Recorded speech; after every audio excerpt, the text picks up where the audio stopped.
ਜੀ ਆਇਆਂ ਨੂੰ ਜੀ ਸਭ ਨੂੰ ਅੱਜ ਦੀ ਸੰਗਤ ਵਿੱਚ। ਤੇ ਅਸੀਂ ਬਾਬਾ ਫਰੀਦ ਜੀ ਦਾ ਸ਼ਲੋਕ ਨੰਬਰ 63 ਪੜ੍ਹ ਰਹੇ ਹਾਂ ਅੱਜ।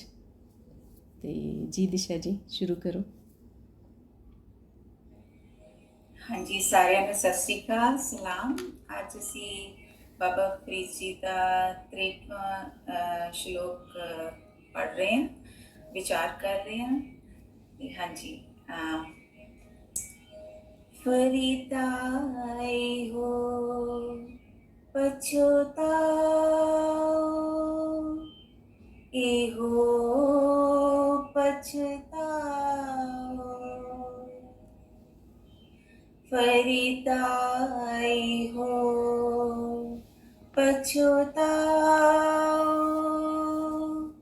एहो पछताओ। वत कुवारी नाथिए हो पछताओ, एहो पछताओ। जा कुवारी ता जाओ, विवाहिता मामले, एहो पछताओ। फरीदा एहो पछताओ। मन माया उलझायो, मन माया उलझायो,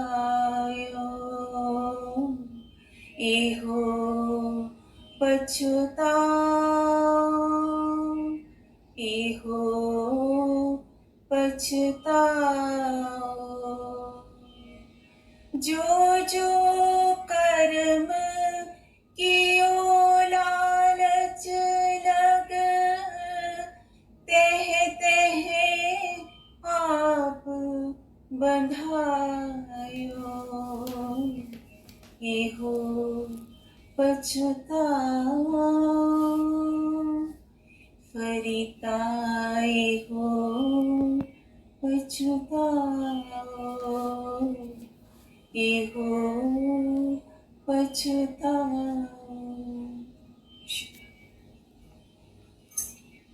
बहुत शुक्रिया दिशा जी, बहुत मेहरबानी, बहुत खूबसूरत जी। सुरिंदर जी।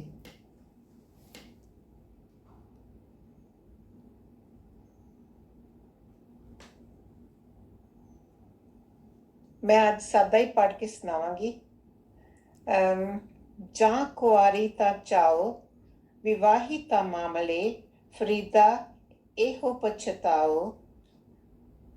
ਵਤ ਕੁਆਰੀ ਨਾ ਥੀਏ, ਇਹ ਪਛਤਾਓ। मेहरबानी। स्वर्णी जी।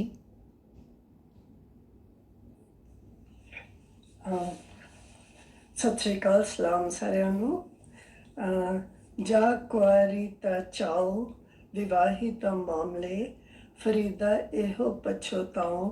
ਵਤ ਕੁਆਰੀ ਨਾ ਥੀਏ। शुक्रिया जी। इंदर जी।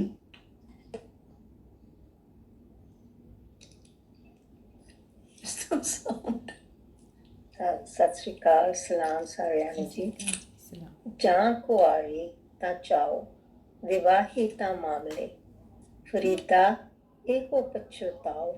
ਵਤ ਕੁਆਰੀ ਨਾ ਥੀਏ, ਇਹੋ ਪਛਤਾਓ। शुक्रिया जी। जी सादिक साहब।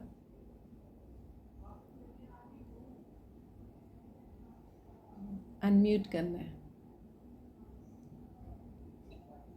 जी जी। जा कुआली ਤਾਂ ਚਾਓ, ਵਿਆਹੀ ਤਾਂ ਮਾਮਲੇ, ਫਰੀਦਾ ਇਹੋ ਪਛਤਾਓ।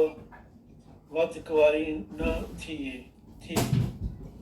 शुक्रिया जी। गोपी जी।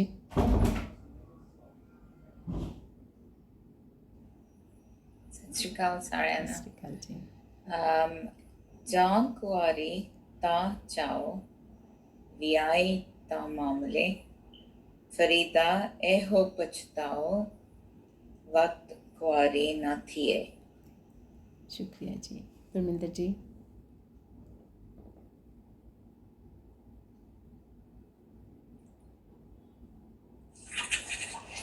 ਸਤਿ ਸ਼੍ਰੀ ਅਕਾਲ ਜੀ ਸਾਰਿਆਂ ਨੂੰ। ਗੱਲ ਜੀ। ਬਾਬਾ ਫਰੀਦ ਜੀ ਦਾ ਸ਼ਲੋਕ ਨੰਬਰ 63। ਜਾ ਕੁਆਰੀ ਤਾਂ ਚਾਓ ਵਿਵਾਹੀ ਤਾਂ ਮਾਮਲੇ ਫਰੀਦਾ ਇਹੋ ਪਛਤਾਓ ਵਤ ਕੁਆਰੀ ਨਾ ਥੀਏ। ਬਹੁਤ ਸ਼ੁਕਰੀਆ ਜੀ। ਜਾਂ ਕੁਵਾਰੀ ਤਾਂ ਚਾਓ ਵਿਵਾਹੀ ਤਾਂ ਮਾਮਲੇ ਫਰੀਦਾ ਇਹੋ ਪਛਤਾਓ ਵਤ ਕੁਵਾਰੀ ਨਾ ਥੀਏ। ਸ਼ੁਕਰੀਆ ਜੀ। ਜੀ ਸਵਰਨੀ ਜੀ ਤੁਸੀਂ ਪਲੀਜ਼ ਗੱਲ ਕਰੋ ਕਿਉਂਕਿ ਅਸੀਂ ਸੁਣ ਨਹੀਂ ਸਕੇ ਸੀ ਸ਼ੁਰੂ ਵਿੱਚ ਗੱਲ। ਜੇ ਕਿਸੇ ਹੋਰ ਨੇ ਪਹਿਲੇ ਸ਼ੁਰੂ ਕਰਨੀ ਤੇ ਆ ਮੌਕੇ ਵਿਦਾ। ਨਹੀਂ ਕੋਈ ਨਾ, ਤੁਸੀਂ ਕਰੋ ਪਲੀਜ਼। ਉਹ ਤੇ ਅੱਜ ਮੈਨੂੰ ਸਾਦਿਕ ਸਾਹਿਬ ਤੇ ਸੁਰਿੰਦਰ ਨੇ ਮੈਨੂੰ ਕਿਹਾ ਕਿ ਸ਼ੁਰੂ ਕਰੋ ਤੇ ਚਲੋ ਮੈਂ ਜਿੰਨੀ ਕੁ ਮੈਨੂੰ ਸਮਝ ਆਈ ਜਿੰਨੀ ਕੁ ਮੈਂ ਕਰ ਸਕੀ ਉਨੀ ਕਰਨੀ ਹੈ। ਤੇ ਜਾਂ ਕੁਆਰੀ ਤਾਂ ਚਾਓ ਵਿਵਾਹੀ ਤਾਂ ਮਾਮਲੇ ਫਰੀਦਾ ਇਹੋ ਪਛਤਾਓ ਵਤ ਕੁਆਰੀ ਨਾ ਥੀਏ। ਇਸ ਸ਼ਲੋਕ 'ਚ ਨਾ ਮੈਨੂੰ ਬੜੀ ਇੰਟਰਸਟਿੰਗ ਗੱਲ ਕਿਹੜੀ ਲੱਗੀ, ਫਰੀਦ ਜੀ ਨੇ ਨਾ ਇੱਕ ਜਿਹੜਾ ਕੁਆਰੀ ਵਰਡ ਹੈ 2 ਦਫਾ ਯੂਜ਼ ਕੀਤਾ ਹੈ ਤੇ ਕੁਆਰੀ ਦੇ ਕਾਫੀ ਮਤਲਬ ਕਿ ਡਿਫਰੈਂਟ ਮਤਲਬ ਮੈਨੂੰ ਸਾਹਮਣੇ ਆਏ ਸੀਗੇ। ਇੱਕ ਤੇ ਸਾਰਿਆਂ ਨਾਲੋਂ ਪਹਿਲਾਂ ਜਿਹੜਾ ਆਉਂਦਾ ਕਿ ਜਿਹੜੀ ਛੋਟੀ ਕੁੜੀ ਜਾਂ ਅਣਵਿਆਹੀ ਕੁੜੀ ਹੁੰਦੀ ਹੈ ਤੇ ਹਲੇ ਜਿਹਦਾ ਵਿਆਹ ਨਹੀਂ ਹੋਇਆ ਹੁੰਦਾ ਤੇ ਉਹਨੂੰ ਵੀ ਕੁਆਰੀ ਕਿਹਾ ਜਾਂਦਾ ਹੈ। ਤੇ ਇੱਕ ਹੋਰ ਕੁਆਰੀ ਕਈ ਦਫਾ ਜ਼ਮੀਨ ਨੂੰ ਵੀ ਕੁਆਰੀ ਕਹੀ ਜਾਂਦੀ ਕਿ ਵਰਜਨ, ਜਿਸ ਤਰ੍ਹਾਂ ਕੁਆਰੀ ਕੁੜੀ ਨੂੰ ਵਰਜਨ ਕਹਿੰਦੇ ਆ ਨਾ ਤੇ ਜ਼ਮੀਨ ਨੂੰ ਵੀ ਵਰਜਨ ਲੈਂਡ ਕਰ ਦਿੰਦੇ ਆ ਕਿ ਜਿਹੜੀ ਹਲੇ ਜਿੱਥੇ ਕੁਝ ਵੀ ਮਤਲਬ ਕਿ ਅਨਸਪੋਇਲਡ ਹੁੰਦੀ ਹੈ, ਜ਼ਰਾ ਵੀ ਉੱਥੇ ਨਾ ਅਨਟੱਚਡ ਹੁੰਦੀ, ਕਿਸੇ ਮਤਲਬ ਕਿ ਇਨਸਾਨ ਨੇ ਹਲੇ ਉੱਥੇ ਕੁਛ ਨਹੀਂ ਕੀਤਾ, ਜਿਹੜਾ ਨੈਚੁਰਲੀ ਜੋ ਕੁਛ ਉੱਗਿਆ ਹੁੰਦਾ ਉਹੀ ਹੁੰਦਾ ਤੇ ਉਹਨੂੰ ਵੀ ਵਰਜਨ ਲੈਂਡ ਕਰ ਦਿੰਦੇ ਆ। ਤੇ ਇੱਕ ਤੇਲ ਨੂੰ ਵੀ ਵਰਜਨ ਆਇਲ ਕਰ ਦਿੰਦੇ, ਓਲਿਵ ਆਇਲ ਜਿਹੜਾ ਹੈ ਉਹਨੂੰ ਵੀ ਵਰਜਨ ਕਰ ਦਿੰਦੇ ਆ। ਤੇ ਆਈ ਥਿੰਕ ਇਹਦਾ ਸਾਡੇ ਅੰਦਰ ਰੈਫਰੈਂਸ ਆਈ ਹੁੰਦਾ ਕਿ ਇਹਨਾਂ 'ਚ ਹਲੇ ਕੋਈ ਮਿਲਾਵਟ ਨਹੀਂ ਹੈ, ਕੋਈ ਇਹਨਾਂ 'ਚ ਬਾਹਰੋਂ ਕੋਈ ਚੀਜ਼ ਇੰਟਰੋਡਿਊਸ ਨਹੀਂ ਕੀਤੀ ਗਈ, ਪਿਓਰ ਹੈ ਇੱਕਦਮ, ਖਾਲਿਸ ਜਿਹਨੂੰ ਕਹਿੰਦੇ ਪਿਓਰ ਉਹ ਹੈ। ਤੇ ਇਸੇ ਤਰ੍ਹਾਂ ਇੱਕ ਜਗ੍ਹਾ 'ਤੇ ਮੈਂ ਦੇਖਿਆ ਸੀ ਕਿ ਆਦਮੀ ਨੂੰ ਵੀ ਉਹਨਾਂ ਨੇ ਕੁਆਰਾ ਰੈਫਰੈਂਸ ਕੀਤਾ, ਨੋਟ ਕਿ ਵਿਆਹਿਆ ਨਹੀਂ ਆ ਪਰ ਜਿਹਦਾ ਹਲੇ ਸਤਿਗੁਰ ਵੱਲ ਪਰਮਾਤਮਾ ਵੱਲ ਕੋਈ ਧਿਆਨ ਨਹੀਂ ਗਿਆ ਹੈਗਾ। ਤੇ ਆ ਥੋੜ੍ਹੇ ਜਿਹੇ ਮਤਲਬ ਮੈਨੂੰ ਕੁਆਰੀ ਦੇ ਤੇ ਮੈਂ ਦੇਖੇ ਸੀਗੇ। ਤੇ ਫਿਰ ਚਾਅ ਦਾ ਤਾਂ ਮਤਲਬ ਕਿ ਜਿਹੜਾ ਸ਼ੌਕ ਹੁੰਦਾ ਆਪਣੇ ਆਪ ਨੂੰ ਜਾਂ ਜਿਹੜਾ ਖੁਸ਼ੀ ਜੋਏ ਖਾ ਲਓ, ਮਾਮਲੇ ਪ੍ਰੋਬਲਮ ਜਿਹੜੇ ਆਉਂਦੇ ਆ, ਇਨਟੋਲਰੈਂਟ ਕੇਸਿਸ ਜਿਹੜੇ ਕੋਰਟ ਤੱਕ ਵੀ ਚੱਲ ਜਾਂਦੇ, ਕਾਫੀ ਮਤਲਬ ਕਿ ਮਾਮਲੇ ਇਹਨਾਂ ਦਾ ਵੀ ਕਾਫੀ ਮਲਟੀ ਮੀਨਿੰਗ ਸੀਗਾ। ਤੇ ਪਛਤਾਓ ਦਾ ਮਤਲਬ ਕਿ ਰਿਗਰੈਟ ਤੇ ਰਿਪੈਂਟੈਂਸ, ਜਿਹੜਾ ਆਪਣਾ ਪਛਤਾਵਾ ਰਹਿ ਜਾਂਦਾ ਫਿਰ ਆਪਣਾ। ਤੇ ਵਕਤ ਦਾ ਮਤਲਬ ਮੈਨੂੰ ਲੱਗਦਾ ਕਿ ਜਿਹਨੂੰ ਜਿਹੜੀ ਗੱਲ ਨੂੰ ਤੁਸੀਂ ਵਾਪਸ ਮੋੜ ਨਹੀਂ ਸਕਦੇ ਕਿ ਉੱਥੇ ਜਿਹੜੀ ਹੁਣ ਉੱਥੋਂ ਅੱਗੇ ਜਾ ਸਕਦੀ, ਪਿੱਛੇ ਨਹੀਂ ਜਾ ਸਕਦੀ। ਤੇ ਕੁਆਰੀ ਦੇ ਇਸ ਸ਼ਲੋਕ 'ਚ ਬਾਬਾ ਜੀ ਨੇ 2 ਮਤਲਬ ਕਿ ਸਿਚੁਏਸ਼ਨਸ ਪ੍ਰੈਜ਼ੈਂਟ ਕੀਤੀਆਂ ਨੇ ਤੇ ਦੋਵੇਂ ਬੜੇ ਇੰਟਰਸਟਿੰਗ ਲੱਗਿਆ ਮੈਨੂੰ। ਕਿ ਪਹਿਲੀ ਤਾਂ ਜਿਹੜੀ ਕਹਿੰਦੇ ਕਿ ਉਹਨਾਂ ਨੇ ਇਸ ਸ਼ਲੋਕ 'ਚ ਜਿਸ ਮਤਲਬ ਕਿ ਲਿਟਰਲੀ ਅਸੀਂ ਦੇਖੀਏ ਤਾਂ ਉਹਨਾਂ ਨੇ ਇੱਕ ਯੰਗ ਕੁੜੀ ਦੀ ਮਤਲਬ ਕਿ ਜਿਹੜਾ ਉਹਦਾ ਚਾਅ ਹੁੰਦਾ ਹੈ ਕਿ ਉਹ ਜਦੋਂ ਦੂਸਰਿਆਂ ਨੂੰ ਦੇਖਦੀ ਹੈ ਕਿ ਉਹਨਾਂ ਦਾ ਵਿਆਹ ਹੁੰਦਿਆਂ ਉਹਨੂੰ ਦੇਖਦੀ ਕਿ ਵਹੁਟੀ ਦੇ ਹੱਥ ਮਹਿੰਦੀ ਲੱਗੀ ਹੋਈ, ਉਹਨੇ ਸ਼ਿੰਗਾਰ ਕੀਤਾ, ਆਪਣੇ ਗਹਿਣੇ ਵਗੈਰਾ ਸਾਰੇ ਜ਼ੇਵਰ ਪਾਏ ਹੋਏ ਨੇ, ਉਹਨੇ ਸੋਹਣੇ ਕੱਪੜੇ ਵੀ ਪਾਏ ਹੋਏ, ਸਜੀ ਹੋਈ ਅੱਛੀ ਤਰ੍ਹਾਂ ਨਾਲ। ਤੇ ਉਹਨੂੰ ਵੀ ਦੇਖ ਕੇ ਤੇ ਆਪਣੇ ਮਤਲਬ ਕਿ ਪ੍ਰੀਤਮ ਨੂੰ, ਆਪਣੇ ਹਸਬੈਂਡ ਨੂੰ ਮਿਲਣ, ਉਹਦਾ ਮਿਲਾਪ ਹੋ ਰਿਹਾ ਵਿਆਹ ਵਾਲੇ ਦਿਨ, ਤੇ ਉਹਨੂੰ ਵੀ ਦਿਲ 'ਚ ਚਾਅ ਆਉਂਦਾ ਕਿ ਮੇਰਾ ਵੀ ਵਿਆਹ ਹੋਵੇ, ਕਿ ਮੈਨੂੰ ਵੀ ਇਹ ਸਾਰੀਆਂ ਚੀਜ਼ਾਂ ਮਿਲਣਗੀਆਂ, ਮਤਲਬ ਕਿ ਸਾਰੇ ਜ਼ੇਵਰ ਵਗੈਰਾ, ਕੱਪੜੇ ਵਗੈਰਾ। ਤੇ ਮਨ 'ਚ ਉਹਦੇ ਚਾਅ ਆਉਂਦਾ ਹੈ। ਪਰ ਜਦੋਂ ਉਹਦੇ ਨਾਲ ਆਪਣੀ ਬੀਤਦੀ ਹੈ, ਫਿਰ ਜਦੋਂ ਉਹਦਾ ਵਿਆਹ ਆਪਣਾ ਹੋਣਾ ਹੁੰਦਾ ਤੇ ਉਦੋਂ ਸਿਚੁਏਸ਼ਨ ਕੁਛ ਡਿਫਰੈਂਟ ਹੈ, ਸੇਮ ਵਰਡ ਹੈ ਪਰ ਡਿਫਰੈਂਟ ਵਰਡ ਡਿਫਰੈਂਟ ਸਿਚੁਏਸ਼ਨ ਹੋ ਜਾਂਦੀ ਕਿ ਉਹਨੂੰ ਵਿਆਹ ਕਰਕੇ ਜਦੋਂ ਉਹਨੂੰ ਆਪਣੇ ਨਵੇਂ ਘਰ 'ਚ ਜਾਣਾ ਪੈਂਦਾ, ਪਹਿਲੇ ਤਾਂ ਘਰ ਬਦਲਣਾ ਪੈਂਦਾ, ਆਪਣੇ ਪੇਕਿਆਂ ਦਾ ਘਰ ਛੱਡ ਕੇ ਆਪਣੇ ਸਹੁਰੇ ਘਰ ਆਉਣਾ ਪੈਂਦਾ, ਨਵੀਂ ਜਗ੍ਹਾ ਆਉਣਾ ਪੈਂਦਾ। ਨਵੇਂ ਰਿਸ਼ਤੇਦਾਰ ਬਣਾਉਣੇ ਪੈਂਦੇ ਆ ਸਾਰਿਆਂ ਨੂੰ, ਨਵੇਂ ਸਿਚੁਏਸ਼ਨ ਹੋ ਜਾਂਦੀ, ਨਵੀਆਂ ਡਿਮਾਂਡਸ ਹੋ ਜਾਂਦੀਆਂ ਉਹ ਜਿੱਥੇ ਨਵੇਂ ਘਰ ਪਿਆਈ ਆਉਂਦੀ ਹੈ, ਅਤੇ ਸਾਰੇ ਉਹਨੂੰ ਬਹੁਤ ਐਡਜਸਟਮੈਂਟ ਕਰਨੀ ਪੈਂਦੀ। ਅਤੇ ਕੁਆਰੀ ਮਤਲਬ ਕਿ ਕੁਆਰੀ ਅਤੇ ਵਿਆਹ ਹੋ ਕੇ ਉਹਨੂੰ ਬਹੁਤ ਬਹੁਤ ਡਿਫਰੈਂਸ ਹੁੰਦਾ ਹੈ। ਅਤੇ ਫਿਰ ਉਹਨੂੰ ਪਤਾ ਲੱਗਦਾ ਅਤੇ ਉਹਦਾ ਚਾਅ ਉੱਥੇ ਹੀ ਖਤਮ ਹੋ ਜਾਂਦਾ ਕਿ ਮੇਰੇ ਤਾਂ ਦਿਮਾਗ 'ਚ ਕੁਛ ਹੋ ਰਹੀ ਸੀ ਵਿਆਹ ਦਾ, ਅਤੇ ਅੱਜ ਤੇ ਰਿਐਲਿਟੀ 'ਚ ਕੁਛ ਹੋ ਰਹੀ ਹੈਗਾ ਅਸਲ ਵਿੱਚ ਕਿ। ਅਤੇ ਪਰ ਕਹਿੰਦੀ ਹੁਣ ਮੈਂ ਪਛਤਾ ਕੇ ਵਾਪਸ ਵੀ ਨਹੀਂ ਜਾ ਸਕਦੀ, ਕਿਉਂਕਿ ਹੁਣ ਇੱਥੋਂ ਮੈਂ ਪਿੱਛੇ ਨਹੀਂ ਜਾ ਸਕਦੀ।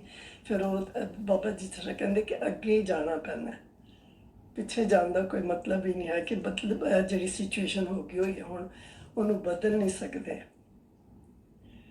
ਅਤੇ ਉਹਨੂੰ ਕਾਫੀ ਮਤਲਬ ਕਿ ਸੈਕਰੀਫਾਈਸਿਸ ਕਰਨੀਆਂ ਪੈਂਦੀਆਂ ਹਨ। ਆਪਾਂ ਮਸ਼ਹੂਰ ਅਸੀਂ ਸਾਰੇ ਇਹਨਾਂ ਗੱਲਾਂ 'ਚ ਗਏ ਹਾਂ ਕਿ ਜ਼ਿਆਦਾਤਰ ਔਰਤ ਨੂੰ ਹੀ ਸਾਰਾ ਕੁਛ ਟੋਲਰੇਟ ਕਰਨਾ ਪੈਂਦਾ। ਆਦਮੀ ਤਾਂ ਆਪਣੇ ਪੇਕੇ ਘਰ ਨਹੀਂ ਛੱਡ ਕੇ ਜਾਂਦਾ, ਔਰਤ ਨੂੰ ਜਾਣਾ ਪੈਂਦਾ ਆਪਣੇ ਸਹੁਰੇ ਘਰ, ਅਤੇ ਨਵੇਂ ਘਰ 'ਚ ਜਾ ਕੇ ਸੈਕਰੀਫਾਈਸਿਸ ਵੀ ਕਰਨੀਆਂ ਪੈਂਦੀਆਂ। ਆਪਣੇ ਮਾਂ ਬਾਪ ਦੇ ਘਰ ਦਾ ਸੁੱਖ ਜਿਹੜਾ ਹੁੰਦਾ ਉਹ ਵੀ ਬਣਾਉਣਾ ਪੈਂਦਾ। There is no comparison. ਉੱਥੇ ਸਹੁਰੇ ਘਰ ਕੁਛ ਹੋਰ ਹੀ ਹੁੰਦਾ, ਅਤੇ ਜਿਹੜਾ ਮਨ 'ਚ ਚਾਅ ਹੁੰਦਾ ਫਿਰ ਇੱਕ ਵਾਰੀ ਦਾ ਉਹ ਡਿਫਰੈਂਟ ਹੋ ਜਾਂਦਾ। ਅਤੇ ਬਾਬਾ ਫਰੀਦ ਜੀ ਨੇ ਸਾਨੂੰ ਇਹੀ ਦੋ ਕੰਪੈਰੀਜ਼ਨ ਦਿੱਤੇ ਹੈ। ਅਤੇ ਇੱਥੇ ਫਿਰ ਮੈਨੂੰ ਇੱਕ ਇੰਗਲਿਸ਼ ਦੀ ਫਰੇਜ਼ ਯਾਦ ਆਉਂਦੀ ਕਿ all that glitters is not gold, ਕਿ ਹਰ ਇੱਕ ਚੀਜ਼ ਜਿਹੜੀ ਚਮਕਦੀ ਲੱਗਦੀ, ਜਿਹੜੀ ਅੱਛਾ ਪਹਿਲਾਂ ਦੂਰੋਂ ਇੰਨੀ ਅੱਛੀ ਲੱਗਦੀ ਹੈ, ਅਤੇ ਉਹ ਫਿਰ ਜਦੋਂ ਆਪਣੇ ਆਪ 'ਤੇ ਬੀਤਦੀ ਹੈ ਫਿਰ ਉਹਦਾ ਅਸਰ ਕੁਛ ਹੋਰ ਹੀ ਹੁੰਦਾ ਹੈ। ਪਰ ਹੈਵਿੰਗ ਸੈਡ ਦੈਟ, ਜੇ ਡਿਟਰਮੀਨੇਸ਼ਨ ਹੋਏ ਨਾ, ਜੇ ਆਪਣੇ ਦਿਮਾਗ 'ਚ ਅਸੀਂ ਕਿਸੇ ਗੱਲ ਨੂੰ ਮਤਲਬ ਕਿ ਕਰ ਲਈਏ, ਕਿ ਕਹਿੰਦੇ ਕਿ ਮਿੱਟੀ 'ਚੋਂ ਵੀ ਸੋਨਾ ਬਣਾ ਲੈਂਦੇ ਜਿਹਨੇ ਬਣਾਉਣਾ।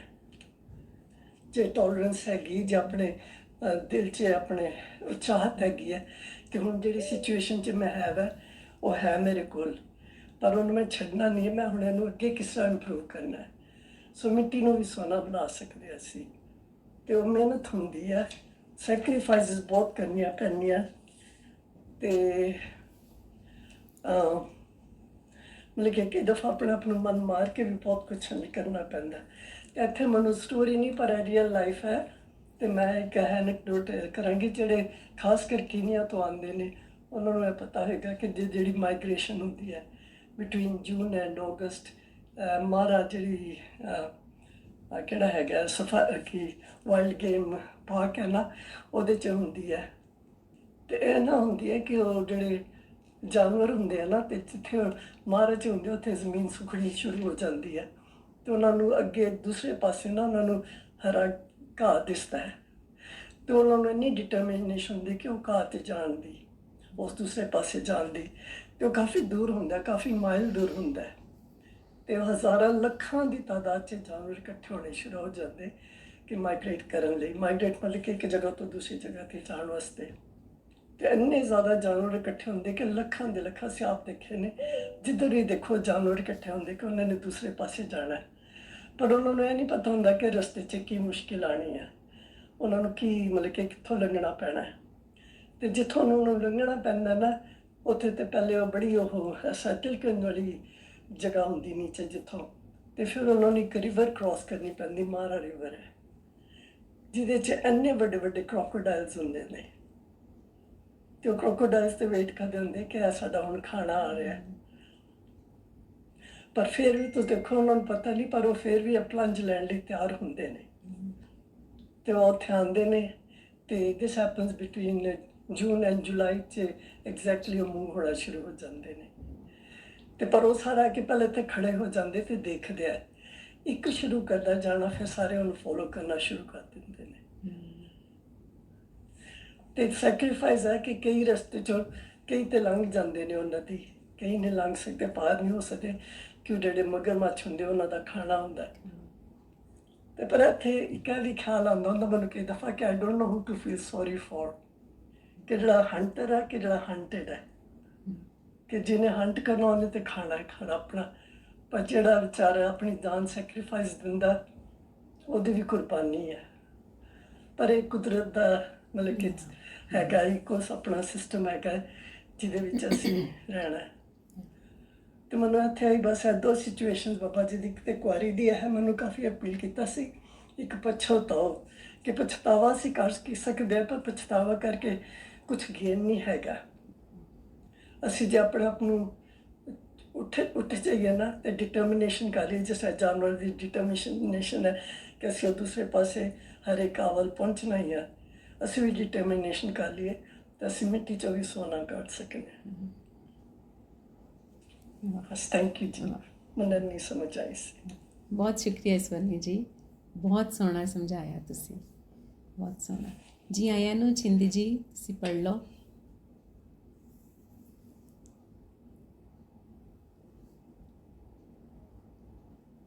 ਜੀ ਸ਼ੁਕਰੀਆ। ਸਭ ਨੂੰ ਸਲਾਮ, ਸਤਿ ਸ਼੍ਰੀ ਅਕਾਲ। ਸਲਾਮ ਜੀ, ਸਤਿ ਸ਼੍ਰੀ ਅਕਾਲ। ਬਾਬਾ ਫਰੀਦ ਜੀ ਦਾ 63ਵਾਂ ਸ਼ਲੋਕ ਅਸੀਂ ਅੱਜ ਪੜ੍ਹ ਰਹੇ ਹੈਗੇ ਹਾਂ। ਜਾਂ ਕੁਆਰੀ ਤਾਂ ਚਾਓ, ਵਿਵਾਹੀ ਤਾਂ ਮਾਮਲੇ, ਫਰੀਦਾ ਇਹੋ ਪਛੋਤਾਓ, ਵਤ ਕੁਆਰੀ ਨਾ ਥੀਏ। ਸ਼ੁਕਰੀਆ ਚਿੰਦੀ ਜੀ। ਹਾਂਜੀ, ਕਰੋ ਜੀ ਹੋਰ ਵਿਚਾਰ।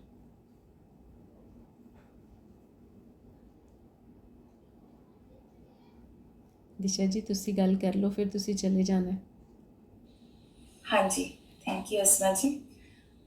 ਹਾਂਜੀ, ਇਹਦੇ ਜਿਹੜੇ ਮੀਨਿੰਗ ਸੀ ਉਹ ਸਵਰਨੀ ਜੀ ਨੇ ਬਹੁਤ ਸੋਹਣੇ ਦੱਸਦੇ, ਅਤੇ ਮੈਂ ਉਹ ਤੋਂ ਅੱਗੇ ਜੋ ਸਮਝ ਆਇਆ ਕਿ ਇਹਦਾ ਡੀਪਰ ਮੀਨਿੰਗ ਵੀ ਬਹੁਤ ਸੋਹਣਾ ਉਹਨਾਂ ਨੇ ਦੱਸਿਆ। ਪਰ ਇਹਦੇ 'ਚ ਫਰੀਦ ਜੀ ਜਿਹੜੇ ਹੈਗੇ ਸ਼ਲੋਕ ਵਿੱਚ ਜਿਹੜਾ ਸਾਡਾ ਮਨ ਹੈਗਾ ਉਹਦੇ ਵਿੱਚ 3 ਚੀਜ਼ਾਂ ਜਿੱਦਾਂ ਅਟੈਚਮੈਂਟ ਔਰ ਡਿਜ਼ਾਇਰ ਔਰ ਰਿਐਲਿਟੀ, ਇਹਦੇ ਫਰਕ ਨੂੰ ਬਹੁਤ ਸੋਹਣੇ ਤਰੀਕੇ ਨਾਲ ਔਰ ਬੜੇ ਸਾਨੂੰ ਉਸ ਤਰੀਕੇ ਨਾਲ ਸਮਝਾਉਣ ਦੀ ਕੋਸ਼ਿਸ਼ ਕਰ ਰਹੇ। ਜਿੱਦਾਂ ਇਹਦੇ ਵਿੱਚ ਉਹਨਾਂ ਨੇ ਬੜਾ ਸੋਹਣਾ ਐਗਜ਼ਾਮਪਲ ਦਿੱਤਾ ਹੈ ਕਿ ਇੱਕ ਔਰਤ ਦੇ ਇੱਕ ਬੱਚੀ ਦੇ ਨੂੰ ਆਪਣੇ ਵਿਆਹ ਦਾ, ਇੱਕ ਕੁੜੀ ਨੂੰ ਆਪਣੇ ਵਿਆਹ ਦਾ ਜਿੱਦਾਂ ਚਾਅ ਹੁੰਦਾ ਹੈ, ਅਤੇ ਉਹ ਚਾਅ ਜਿਹੜਾ ਹੈਗਾ ਉਹ ਔਰ ਉਹਦੇ ਮਨ ਦੀ ਜਿਹੜੀ ਇੱਛਾ ਹੈਗੀ ਹੈ, ਉਸ ਚੀਜ਼ ਨੂੰ ਉਹਨਾਂ ਨੇ ਮੈਟਾਫਰ ਯੂਜ਼ ਕਰਕੇ, ਐਗਜ਼ਾਮਪਲ ਯੂਜ਼ ਕਰਕੇ ਸਾਡੇ ਮਨੁੱਖੀ ਮਨ 'ਤੇ ਉਹਦਾ ਉਹਨੂੰ ਕਿੱਦਾਂ ਲਾਇਆ ਉਹ ਸਾਨੂੰ ਸਮਝਾਉਣ ਦੀ ਕੋਸ਼ਿਸ਼ ਕੀਤੀ ਹੈ ਕਿ ਕੁਵਾਰੀ ਜਿਹੜੀ ਹੈਗੀ ਉਹ ਸਾਡੇ ਮਨ ਦੀ ਉਹ ਅਵਸਥਾ ਹੈ ਕਿ ਜਿਹਦੇ ਤੋਂ ਪਹਿਲਾਂ ਹਾਲੇ ਸਾਨੂੰ ਕੁਝ ਡਿਜ਼ਾਇਰ ਹੈਗੀ ਹੈ ਪਰ ਸਾਨੂੰ ਉਹਨੂੰ ਪਾਉਣ ਦਾ ਚਾਅ ਹੋਵੇ, ਸਾਨੂੰ ਉਹਦੀ ਇੱਛਾ ਹੈ ਕਿ ਸਾਨੂੰ ਉਹ ਚੀਜ਼ ਮਿਲ ਜਾਏ। ਔਰ ਜਦ ਤੱਕ ਉਹ ਚਾਅ ਹੁੰਦਾ ਉਹ ਅੰਦਰ ਬੜੀ ਐਕਸਾਈਟਮੈਂਟ ਰਹਿੰਦੀ ਹੈ ਇਨਸਾਨ ਦੇ ਅੰਦਰ, ਅਤੇ ਉਹ ਇੱਕ ਮਨ ਦੀ ਉਹ ਕੁਵਾਰੀ ਅਵਸਥਾ ਵੀ ਹੈ, ਮਨ ਕੁਵਾਰਾ ਹੈ ਕਿ ਉਹ ਚੀਜ਼ ਸਾਨੂੰ ਮਿਲ ਜਾਵੇ।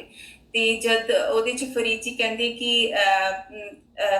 ਕਿ ਜਦੋਂ ਅਸੀਂ ਕੋਈ ਇੱਛਾ ਜਾਂ ਕੋਈ ਚੀਜ਼ ਨੂੰ ਸਾਨੂੰ ਮਿਲਣ ਦੀ ਤਾਂਘ ਹੁੰਦੀ ਹੈ ਅਤੇ ਉਹਦੇ ਵਾਸਤੇ ਅਸੀਂ ਉਹ ਚਾਹੁੰਦੇ ਹਾਂ ਕਿ ਜਦ ਸਾਨੂੰ ਉਹ ਮਿਲੇ, ਅਤੇ ਪਰ ਉਹਦੇ ਬਾਅਦ ਜਦ ਸਾਨੂੰ ਉਹ ਮਿਲ ਜਾਂਦੀ ਹੈ, ਜਿੱਦਾਂ ਕੋਈ ਵੀ ਚੀਜ਼ ਹੋਵੇ ਜਾਂ ਕੋਈ ਵੀ ਸਾਡੀ ਡਿਜ਼ਾਇਰ ਪੂਰੀ ਹੋਵੇ, ਅਤੇ ਉਹਦੇ ਤੋਂ ਬਾਅਦ ਸਾਨੂੰ ਉਹਦੇ ਤੋਂ ਬਾਅਦ ਸਾਡੇ ਅੰਦਰ ਕੀ ਚੇਂਜਿਸ ਆਉਂਦੇ ਹੈ, ਉਸ ਚੀਜ਼ ਨੂੰ ਲੈ ਕੇ ਸ਼ਾਇਦ ਫਰੀਦ ਜੀ ਸਾਨੂੰ ਸਮਝਾਉਣ ਦੀ ਕੋਸ਼ਿਸ਼ ਕਰ ਰਹੇ ਹੈ ਕਿ ਮੈਨੂੰ ਇਹ ਚੀਜ਼ ਮਿਲ ਜਾਵੇ।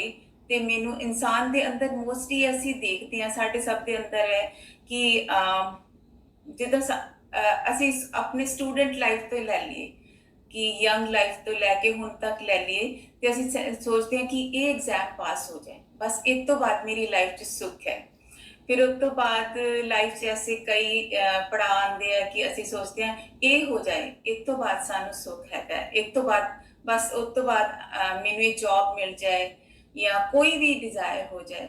ਪਰ ਅਸੀਂ ਇਹ ਭੁੱਲ ਜਾਂਦੇ ਹਾਂ ਕਿ ਜਦ ਕੋਈ ਚੀਜ਼ ਸਾਨੂੰ ਮਿਲਦੀ ਹੈ ਅਤੇ ਉਹਦੇ ਨਾਲ ਹੋਰ ਕਈ ਚੀਜ਼ਾਂ ਉਹਦੇ ਨਾਲ ਜੁੜੀਆਂ ਹੁੰਦੀਆਂ ਜਿਨ੍ਹਾਂ ਨੂੰ ਉਸ ਟਾਈਮ ਅਸੀਂ ਨਹੀਂ ਦੇਖਦੇ, ਉਸ ਪੱਖ ਨੂੰ ਅਸੀਂ ਨਹੀਂ ਦੇਖਦੇ, ਕਿਉਂਕਿ ਗੁਰਬਾਣੀ ਵਿੱਚ ਬਹੁਤ ਵਾਰੀ ਆਉਂਦਾ ਹੈ ਕਿ ਸੁੱਖ ਮੰਗੇ ਦੁੱਖ ਆਗੇ ਆਏ, ਕਿ ਅਸੀਂ ਸੁੱਖ ਮੰਗ ਰਹੇ ਹੁੰਦੇ ਹਾਂ ਕਿ ਉਹ ਚੀਜ਼ ਸਾਨੂੰ ਸੁੱਖ ਦੇਗੀ, ਪਰ ਅਸੀਂ ਉਹਦਾ ਦੂਸਰਾ ਪਹਿਲੂ ਜਿਹੜਾ ਹੁੰਦਾ ਦੁੱਖ ਉਹਨੂੰ ਭੁੱਲ ਜਾਂਦੇ ਹਾਂ ਕਿ ਉਹ ਸਾਨੂੰ ਔਰ ਫਿਰ ਉਸ ਚੀਜ਼ ਨੂੰ ਲੈ ਕੇ ਅਸੀਂ ਤਿਆਰ ਨਹੀਂ ਹੁੰਦੇ, ਉਸ ਚੀਜ਼ ਨੂੰ ਲੈ ਕੇ ਅਸੀਂ ਆਪਣੇ ਆਪ ਨੂੰ, ਕਿਉਂਕਿ ਅਸੀਂ ਸੁੱਖ ਹੀ ਮੰਗਿਆ ਹੁੰਦਾ, ਅਸੀਂ ਉਸ ਨੂੰ ਲੈਣਾ ਹੀ ਨਹੀਂ ਚਾਹੁੰਦੇ, ਔਰ ਫਿਰ ਸਾਨੂੰ ਇਸ ਚੀਜ਼ ਦਾ ਪਛਤਾਵਾ ਵੀ ਹੁੰਦਾ ਹੈ ਕਿ ਨਹੀਂ ਪਹਿਲਾਂ ਹੀ ਠੀਕ ਸੀ।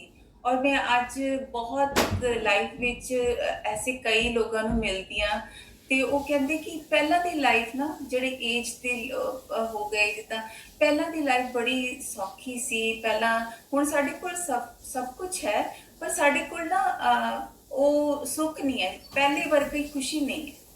ਤੇ ਉਹ ਕਿਸ ਚੀਜ਼ ਦਾ ਪਛਤਾਵਾ ਹੈ ਕਿ ਅਸੀਂ ਆਪਣੇ ਜਿਹੜੇ ਵਿਹਾਰੀ ਜੋ ਸਾਨੂੰ ਸਮਾਜ ਦਿੰਦਾ ਹੈ ਉਹਦੇ ਵਿੱਚ ਇੰਨੇ ਗਵਾਚ ਜਾਂਦੇ ਆ ਕਿ ਆਪਣੇ ਆਪ ਨੂੰ ਉਹਨਾਂ ਚੀਜ਼ਾਂ ਵਿੱਚ ਹੀ ਨਾ ਖਪਤ ਕਰ ਦਿੰਦੇ ਕਿ ਜਿਹੜਾ ਮੇਰਾ ਕੁਵਾਰਾਪਨ ਜਾਂ ਕਹਿ ਲਓ ਕਿ ਜਿਹੜੀ ਮੈਂ ਇਨੋਸੈਂਟ ਸੀ, ਉਹ ਚੀਜ਼ ਨੂੰ ਅਸੀਂ ਗਵਾ ਦਿੰਦੇ, ਉਸ ਵਿਹਾਰ ਦੇ ਵਿੱਚ ਚੱਲਦੇ ਚੱਲਦੇ ਉਸ ਚੀਜ਼ ਨੂੰ ਗਵਾ ਦਿੰਦੇ ਆ। ਔਰ ਉਹ ਚੀਜ਼ ਜਿਹੜੀ ਮੈਂ ਮੇਰੀ ਕਰਦੇ ਕਰਦੇ ਅਸੀਂ ਬਹੁਤ ਅੱਗੇ ਨਿਕਲ ਜਾਂਦੇ ਹਾਂ। ਔਰ ਫਿਰ ਇੱਕ ਟਾਈਮ ਹੁੰਦਾ ਹੈ, ਕਿਉਂਕਿ ਅੰਦਰ ਜਿਹੜਾ ਬੈਠਾ ਜਿਹੜਾ ਪਰਮਾਤਮਾ ਹੈ, ਸਾਡਾ ਜੀ ਹੈ, ਉਹਨੂੰ ਤੇ ਪਤਾ ਹੈ ਕਿ ਮੈਂ ਕਿਸ ਕੰਮ ਲਈ ਆਇਆ ਸੀ ਔਰ ਮੇਰਾ ਕੀ ਮਕਸਦ ਸੀ, ਔਰ ਪਰ ਮੈਂ ਗਵਾਚ ਕਿੱਥੇ ਗਿਆ।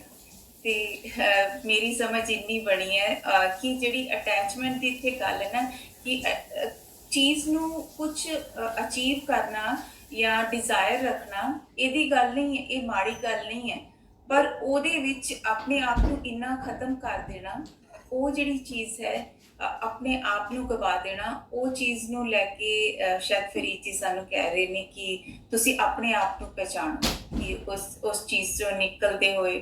ਜਿੱਦਾਂ ਹੁਣੇ ਮੈਂ ਸ਼ਲੋਕ ਵਿੱਚ ਨਾਲ ਮੈਂ ਇੱਕ ਦੂਸਰਾ ਸ਼ਲੋਕ ਸੀ ਕਿ ਭੂਲਿਓ ਮਨ ਮਾਇਆ ਉਰਝਾਇਓ, ਜੋ ਜੋ ਕਰਮ ਕੀਓ ਲਾਲਚ ਲਗ ਤਹਿ ਤਹਿ ਆਪ ਬੰਧਾਇਓ।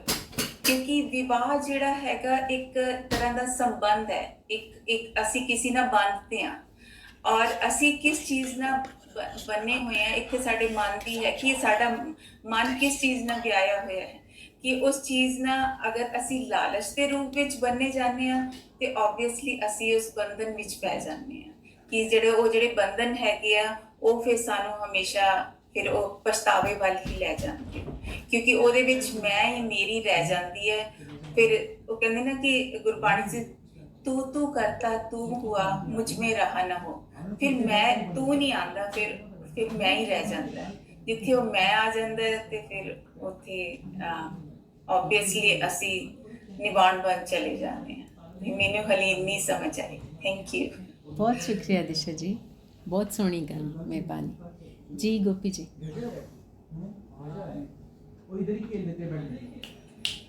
ਸਤਿ ਸ਼੍ਰੀ ਅਕਾਲ ਸਾਰਿਆਂ ਨੂੰ। ਸੋ ਜਦੋਂ ਸਾਡਾ ਜਨਮ ਹੁੰਦਾ ਹੈ ਉਦੋਂ we are very pure and we're like a glistening diamond, sparkling and joyous, and to all of life we're very excited, curious, free and happy, and we are really at one with the universe. Everything makes us happy, and we love everybody and anything. This is God connected. This is the Kuari that Farid ji is talking about. And then as we grow up, we begin to crave worldly experiences, and the married state, Vyayadi state, is the entanglement and the attachment in the my world, in the ego world of obligation and responsibilities. Pachotao is the regret and is actually the realization that we have lost that God-centered awareness and excitement that we once had. We find that we become unhappy, unfulfilled, even though on a worldly level we might have achieved a lot.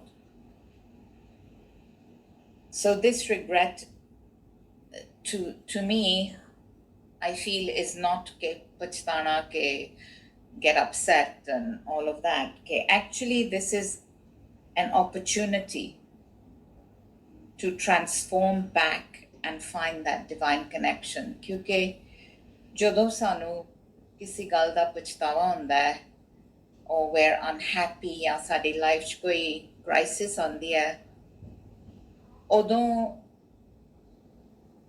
we then turn inwards because we're looking for some sort of salvation. And I feel that this is actually grace. The consciousness, this is grace consciousness. This is an opportunity that the divine gives us to rebirth ourselves. When we begin to question my life, is this it? What is the point of this? It's a magical moment. It's a call for spiritual rebirth, which can occur at any moment in your life. Kai bandiyan di life kafi on the outside looks very difficult, very hard. Heavy ho janda hai, nothing works, they don't make money, their family breaks down, whatever that is. And it comes at any time in life. So I feel this spiritual rebirth can happen to us at any time. And we just need to be awake to it. And it takes a lot of effort on our part to regularly look inwards and find that divine connection. Because this is a pattern of life. We grow, we get caught up in the world, material worlds phas jane hain. And these are the moments in our life when we can reconnect, look inwards, and become aware of the mind's stories and attachments. It's an opportunity to understand that these thoughts are not true. And then with great love, we can let go of these stories and connect back to our heart, the divine wisdom. This happens with divine grace. Example, this satsang that we have. This is a divine grace for us. Sanu kise ne,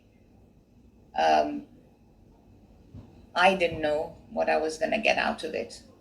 I was just curious. And jo manu har week milda is magical, and it's my divine connection. It's a rebirthing of me. Being in nature and seeing and experiencing God is another way of connecting back to the divine. In life, I think if we become more open to hearing God speak to us through people, through experiences,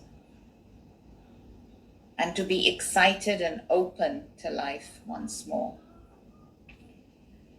so that asi wapas Kuwari state janya, where we are looking for that happiness and love and freedom jo sanu at birth milya si when we were Kuwari the first time. And I feel this is completely possible, but we do it consciously with wisdom, so it's different. ਇੱਕ ਵਾਰੀ ਮੈਨੂੰ ਮੇਰੇ ਦਾਦਾ ਜੀ ਜਿਹੜੇ ਅਸੀਂ ਜਾਂਦੇ ਹੁੰਦੇ ਸੀ ਸਿੰਧੀ ਟੈਂਪਲ ਸੁਣਨ ਨੂੰ, ਉਹ ਮਨ ਕਹਿੰਦੇ ਸੀ ਕਿ ਤੁਹਾਨੂੰ ਕਦੀ you never know when God speaks to you and touches your heart and even holds you, and sometimes will shake you up to put you back on track. You just need to stay awake to catch those moments. The beauty of God is that the messenger who is sent to you doesn't even know that he is God in that moment for you. So I was thinking of situations in my life, and I recall a moment ਜਦੋਂ ਮੈਂ ਛੋਟੀ ਹੁੰਦੀ ਸੀ ਤੇ ਮੈਂ ਇੱਥੇ ਪੜ੍ਹਦੀ ਸੀ, but I used to go back to Nairobi a lot. ਤੇ later on in my life, my mum ਉਹ ਕਈ ਵਾਰੀ ਠੀਕ ਨਹੀਂ ਸੀ ਰਹਿੰਦੇ ਤੇ ਮਨ ਕਾਫੀ ਫਿਕਰ ਹੁੰਦਾ ਸੀ। ਤੇ ਇੱਕ ਵਾਰੀ ਮੈਂ ਜਦੋਂ ਜਾਣ ਲੱਗੀ ਸੀ catching my flight, and I said goodbye to mum and then said goodbye to everybody. And ਸਾਡੇ ਘਰ ਜਿਹੜੇ ਸਰਵੈਂਟਸ ਹੁੰਦੇ ਸਨ, ਮੈਂ ਉਹਨੂੰ ਜਾ ਕੇ ਜੱਫੀ ਪਾ ਕੇ ਗੁੱਡਬਾਈ ਕੀਤੀ ਤੇ ਉਹਨੇ ਮੈਨੂੰ ਕਿਹਾ ਕਿ ਆਪਾਂ ਨਾ ਫਿਕਰੀ, don't worry, I am here and I will look after her. I will look after her for you until you come back. And he was there till she died. So for me, that I needed to hear that. I needed to feel that comfort to carry on with my life. And for me, that moment was absolutely, he was God for me. Ek aur time, ਜਦੋਂ ਪਹਿਲੀ ਵਾਰੀ ਅਸੀਂ ਦਾਦਾ ਜੀ ਨੂੰ ਮਿਲੇ ਤੇ ਸੁਰਿੰਦਰ ਨੇ ਮੈਨੂੰ ਫੋਨ ਕਰਕੇ ਤੇ ਮੈਨੂੰ ਕਹਿੰਦੀ ਮੈਂ ਸੁਣਿਆ ਤੇ ਨਜ਼ਦੀਕ ਸਿੰਧੀ ਟੈਂਪਲ ਖੁੱਲਿਆ ਤੇ ਚੱਲ ਤੂੰ ਮੇਰੇ ਨਾਲ ਚੱਲ, ਮੈਨੂੰ ਕੰਪਨੀ ਦੇ, ਮੈਂ ਇਕੱਲੀ ਨਹੀਂ ਜਾਣਾ। ਤੇ ਮੈਂ ਉਹਨੂੰ ਕੰਪਨੀ ਦੇਣ ਵਾਸਤੇ ਉੱਥੇ ਗਈ ਸਿੰਧੀ ਮੰਦਿਰ। And really she was my messenger from God, because my life changed and I was completely, it gave me a real direction to divinity and God connection. So thank you. बहुत शुक्रिया गोपी जी, बहुत मेहरबानी जी। इंदर जी ਸਾਰਿਆਂ ਦਾ ਸ਼ੁਕਰੀਆ, ਬਹੁਤ ਸੋਹਣੇ ਖਿਆਲਾਤ ਸਾਰਿਆਂ ਨੇ ਪੇਸ਼ ਕੀਤੇ ਨੇ ਤੇ ਮੇਰੇ ਵੀ ਵਿੱਚ ਕੁਝ ਡੁਪਲੀਕੇਟ ਨੇ ਤੇ ਆਪਣਾ ਸਵਰਨੀ ਜੀ ਨੇ ਤੇ ਅੱਖਰਾਂ ਦੀ ਸੋਹਣੀ ਵਿਆਖਿਆ ਕਰ ਦਿੱਤੀ ਹੈ ਕਿ ਕੀ ਮਤਲਬ ਆ ਉਹਨਾਂ ਦੇ। ਤੇ ਕੁਆਰੀ ਦਾ ਮੇਰਾ ਵੀ ਇਹੀ ਸੀਗਾ ਕਿ ਜਿਹੜੇ ਬੰਦੇ ਆ ਨਾ, ਉਹ ਨਾ ਉਹਦੇ 'ਚ ਕੀ ਕਹਿੰਦੇ ਹੁੰਦੇ ਨੇ, ਅਸੀਂ ਬੈਗੇਜ ਕੈਰੀ ਕਰਦੇ ਆ, ਸਾਡੇ ਨਾ ਕੂੜ ਭਰ ਜਾਂਦਾ ਮਨ ਦੇ ਵਿੱਚ। ਤੇ ਉਹ ਜਿਸ ਤਰ੍ਹਾਂ ਦੱਸਿਆ ਗਿਆ, ਉਹ ਜਿਉਂ ਵੱਡੇ ਹੋਏ ਜੇ ਉਹ ਹੁੰਦੇ ਆ, ਪਰ ਐਜ਼ ਅ ਬੱਚੇ ਪਿਓਰ ਹੁੰਦੇ ਆ। ਸੀ ਸਾਰੇ ਇਸ ਚੀਜ਼ ਨੇ ਓਬਜ਼ਰਵ ਕੀਤਾ ਹੋਇਆ ਔਰ ਪਤਾ ਵੀ ਆ। ਅੱਛਾ, ਫਿਰ ਜਸਟ ਗੋਇੰਗ ਥਰੂ ਦ ਸ਼ਬਦ, ਜਾਂ ਕੁਆਰੀ ਤਾਂ ਜਾਓ ਵਿਵਾਹੀ ਤਾਂ ਮਾਮਲੇ, ਫਰੀਦਾ ਇਹੋ ਪਛਤਾਓ ਵਤ ਕੁਆਰੀ ਨਾ ਥੀਏ। ਕਿ ਸਿੱਧਾ ਤੇ ਜਿੱਦਾਂ ਸਾਰਿਆਂ ਨੇ ਦੱਸਿਆ ਕਿ ਲੜਕੀ ਕੁਆਰੀ ਜਦੋਂ ਹੁੰਦੀ ਆ, ਉਸਨੂੰ ਵਿਆਹ ਦਾ ਚਾਅ ਹੁੰਦਾ ਹੈ ਕਿ ਮੈਂ ਵਿਆਹ ਕਰਾਵਾਂ। ਬਹੁਤ ਉਹਦੇ ਮਨ 'ਚ ਬੜੇ ਖਿਆਲਾਤ ਹੁੰਦੇ ਨੇ, ਖੁਸ਼ੀਆਂ ਹੁੰਦੀਆਂ, ਉਮੀਦਾਂ ਹੁੰਦੀਆਂ, ਚਾਅ ਹੁੰਦੇ ਨੇ ਤੇ ਉਹ ਲੈ ਕੇ ਨਾ ਉਹਨੂੰ ਹੁੰਦਾ ਕਿ ਮੈਂ ਕਰਾਂ। ਪਰ ਅੱਗੋਂ ਇਹ ਨਹੀਂ ਪਤਾ ਹੁੰਦਾ ਕਿ ਅਗਲਾ ਘਰ ਕਿਸ ਤਰ੍ਹਾਂ ਦਾ ਹੋਏਗਾ, ਆਦਮੀ ਕਿਸ ਤਰ੍ਹਾਂ ਦਾ ਹੋਏਗਾ। ਤੇ ਉਹਦੇ ਫਿਰ ਚਾਅ ਜਿਹੜੇ ਨੇ ਨਾ, ਉਹਨਾਂ ਤੇ ਹਨੇਰਾ ਛਾਣ ਲੱਗ ਪੈਂਦਾ। ਜਿਸ ਵੇਲੇ ਹੁਣ ਮੈਂ ਇਹ ਪੜ੍ਹਿਆ ਨਾ ਪਹਿਲੇ ਵਿਆਹ ਤੇ ਸਾਰਾ, ਤੇ ਮੇਰੇ ਮਨ 'ਚ ਪਹਿਲਾਂ ਇਹ ਆਇਆ ਕਿ ਹਰ ਇੱਕ ਵਿਆਹ ਜਿਹੜਾ ਸਾਡੇ ਸਿੱਖਾਂ ਦੇ 'ਚ ਹੁੰਦਾ ਨਾ, ਉਹਦੇ 'ਚ ਨਾ ਹਰ ਇੱਕ ਵਿਆਹ ਤੇ ਨਾ ਜਿਹੜੇ ਗਿਆਨੀ ਹੁੰਦੇ ਆ ਜਾਂ ਕੁਛ ਐਸ਼ 2 ਲਾਈਨਾਂ ਜ਼ਰੂਰ ਪੜ੍ਹਦੇ ਨੇ, ਪਰ ਸਮਝਾਉਂਦੇ ਨਹੀਂ ਹੈ ਕਿ ਉਹਦਾ ਮੀਨਿੰਗ ਕੀ ਹੈ। ਤਨ ਫਿਰ ਇਹ ਨਾ ਆਖੀਆਂ बहन इकट्ठे होए, एक जोत दोई मूर्ति तन फिर कहिए सोए। ਹੁਣ ਇਸ ਦਾ ਮਤਲਬ ਇਤਨਾ ਡੂੰਘਾ ਵੈ, ਪਰ ਇਹਦਾ ਮਤਲਬ ਕੋਈ ਨਹੀਂ ਕਿਸੇ ਨੂੰ ਉਹਨਾਂ ਨੂੰ ਦੱਸਦੇ, ਬਸ ਉਹਨਾਂ ਨੇ ਕਿ ਬਸ ਤੁਸੀਂ ਇਕੱਠੇ ਆ, ਹੁਣ ਤੁਸੀਂ ਇੰਜੋਏ ਕਰਨਾ ਕਿ ਤੂੰ ਉਹਦਾ ਲੁੱਕ ਆਫਟਰ ਕਰਨੀ ਆ, ਤੂੰ ਉਹਦੀ ਕਰਨੀ ਆ, ਤੂੰ ਉਹਦੀ ਇੱਜ਼ਤ ਕਰਨੀ ਆ, ਤੂੰ ਉਹਦੀ, ਬਸ ਇੰਨੀ ਗੱਲ ਕਰਕੇ ਖਤਮ ਹੈ। ਪਰ ਅਸਲ ਵਿੱਚ ਗੁਰੂ ਜੀ ਤੇ ਕਹਿ ਰਹੇ ਨੇ ਕਿ ਦੋ ਬੰਦਿਆਂ ਦਾ ਅਸਲੀ ਇਕੱਠ ਉਦੋਂ ਹੀ ਹੋਣਾ ਹੈ ਜਦੋਂ ਉਹਨਾਂ ਦੀ ਸੁਰਤੀ ਜਿਹੜੀ ਹੈ ਨਾ ਇੱਕ ਦੂਜੇ ਨਾਲ ਮੈਚ ਕਰਦੀ ਹੋਏਗੀ। ਮਤਲਬ ਕਿ ਉਹਨਾਂ ਨੂੰ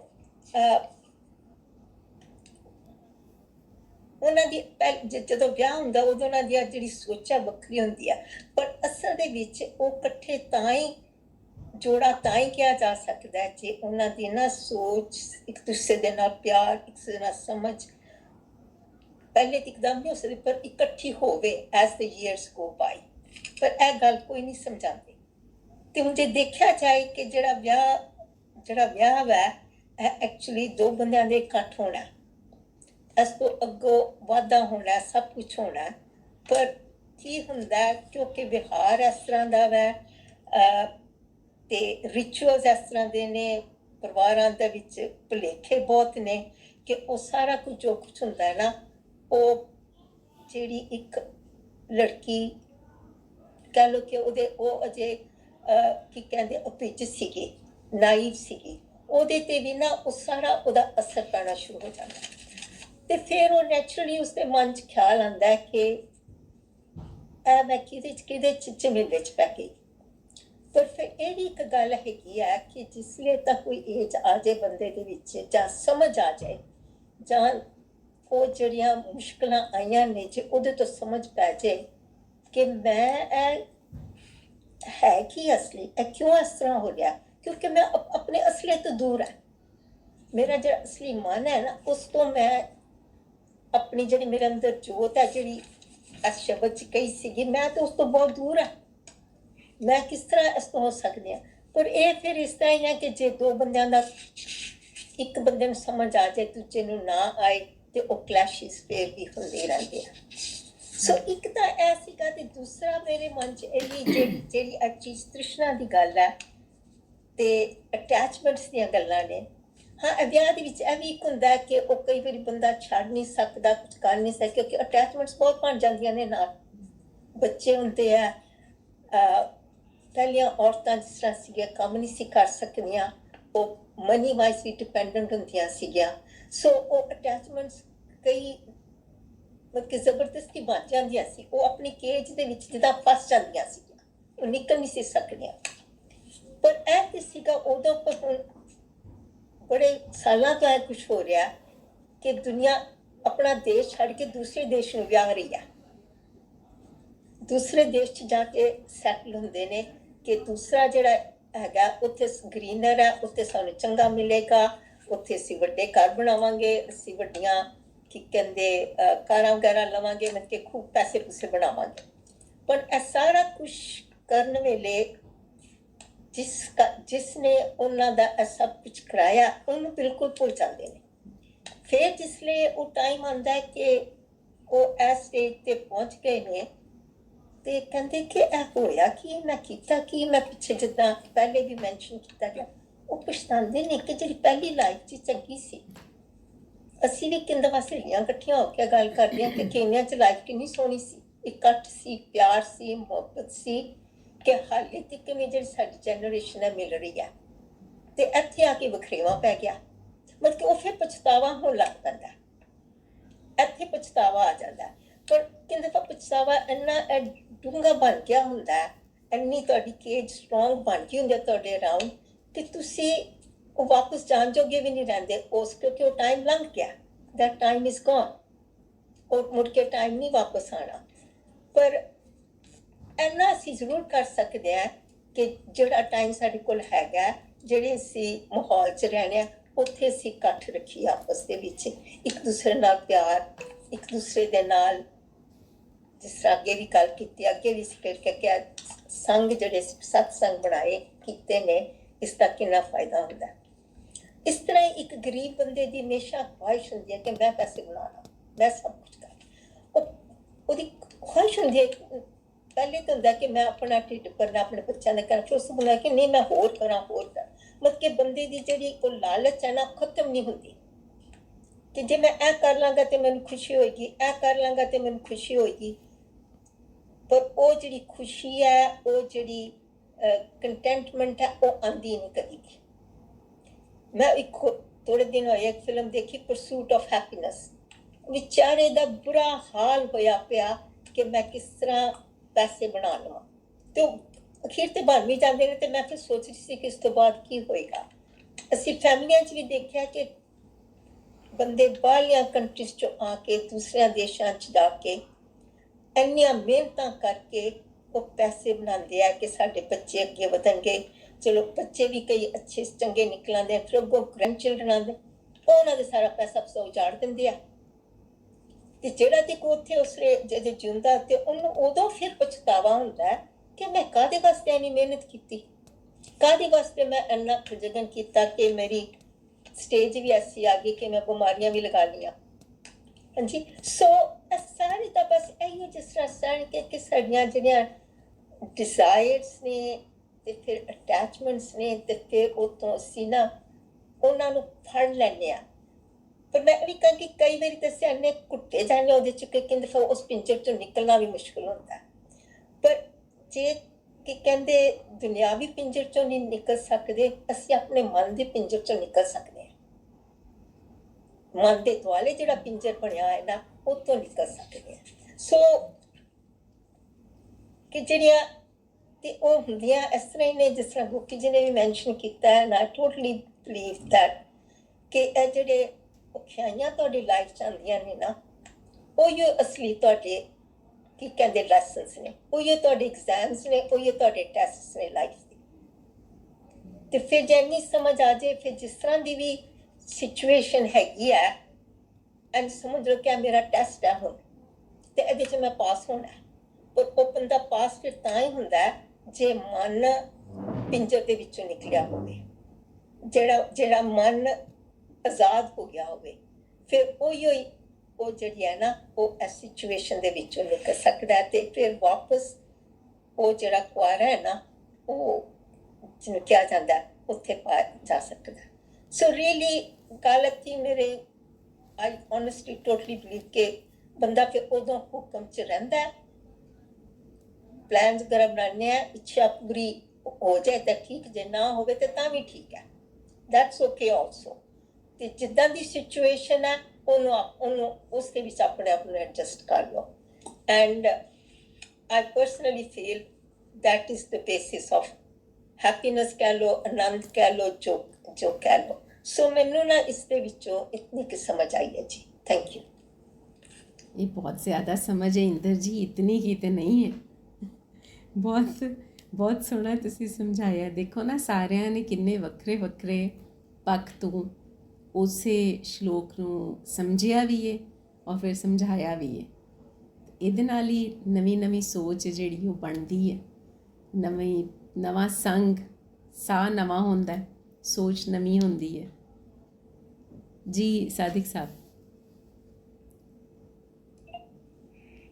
जी, टॉपिक ऐसा है कि जब लड़की जवान होंगी है, तो ख्वाहिश होंगी है कि मैं मेरी शादी जल्दी से जल्दी होवे, सौ ख्वाब देखती है ना। तो जब शादी हो जाती है ना, तो स्पेशली अजकल की तुसानू इफेक्ट दसना, तुसानू स्पेशली जेह्ड़ी प्रोफैशनल लड़की होंदियां ने या लड़के होंदे जिन्हें मास्टर डिग्री कीती होंदी है, तो जदों वो दूसरे घर जानियां ना, तो उन्होंने लड़की की अपनी इक होंदी है, क्योंकि वो भी उसकी अपनी लाइफ होंदी है, मैनेजमेंट होंदी है, लड़के की अपनी होंदी है।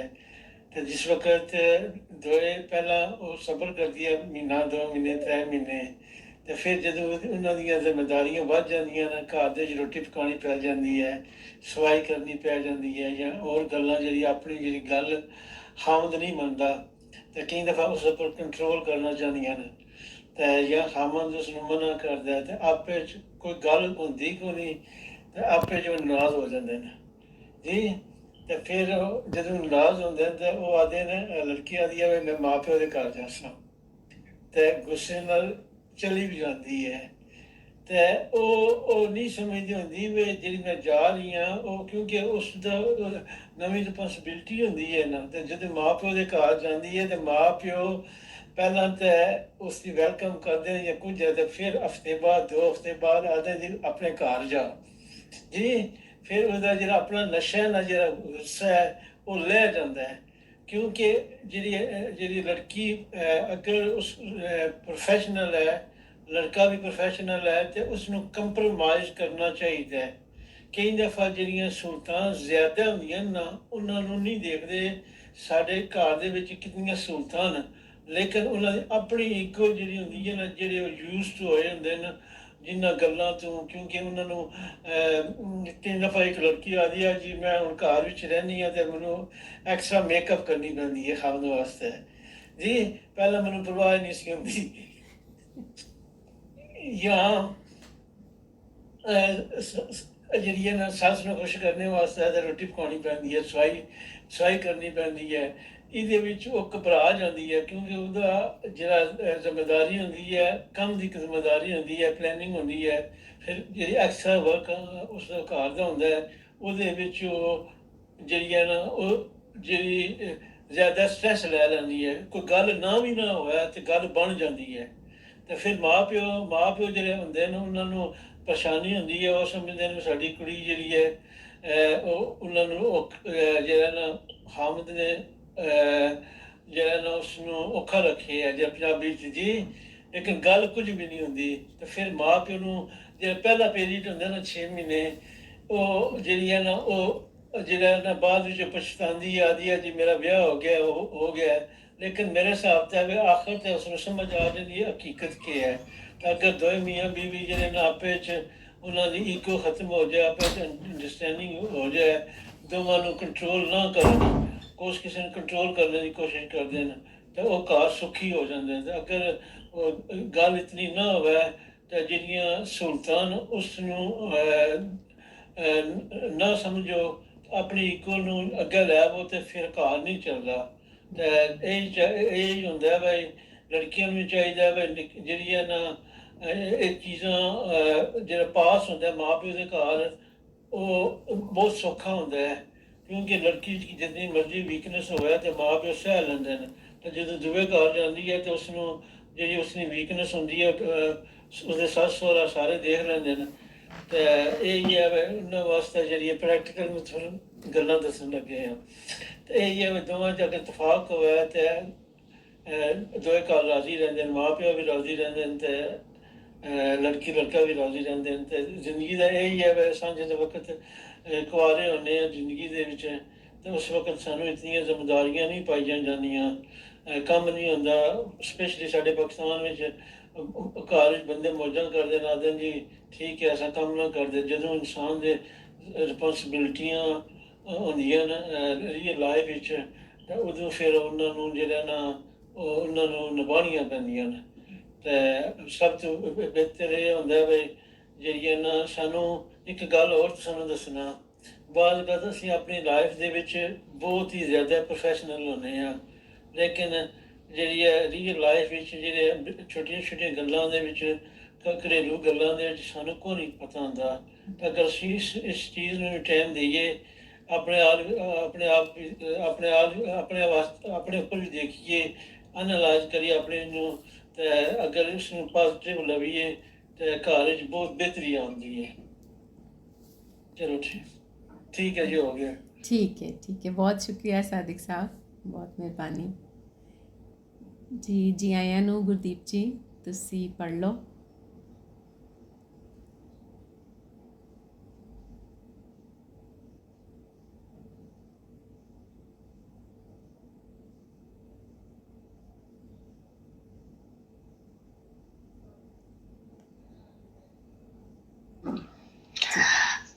ਹਾਂਜੀ, ਸਤਿ ਸ਼੍ਰੀ ਅਕਾਲ ਜੀ। ਸਤਿ ਸ਼੍ਰੀ ਅਕਾਲ। ਸਭ ਨੂੰ ਸਲਾਮ।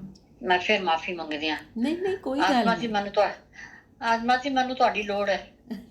ਅਸੀਂ ਸੰਗਤ ਤੋਂ ਬਾਅਦ ਗੱਲ ਕਰਨੇ ਆ। ਉਹ ਫਿਰ ਚੁੱਕ ਪੈ ਗਈ ਹੈ ਮੈਨੂੰ। ਚਲੋ ਸੰਗਤ ਤੋਂ ਬਾਅਦ ਗੱਲ ਕਰਨੇ ਆ, ਤੁਸੀਂ ਪੜ੍ਹ ਲਓ ਪਹਿਲਾਂ। ਚਲੋ ਠੀਕ ਹੈ।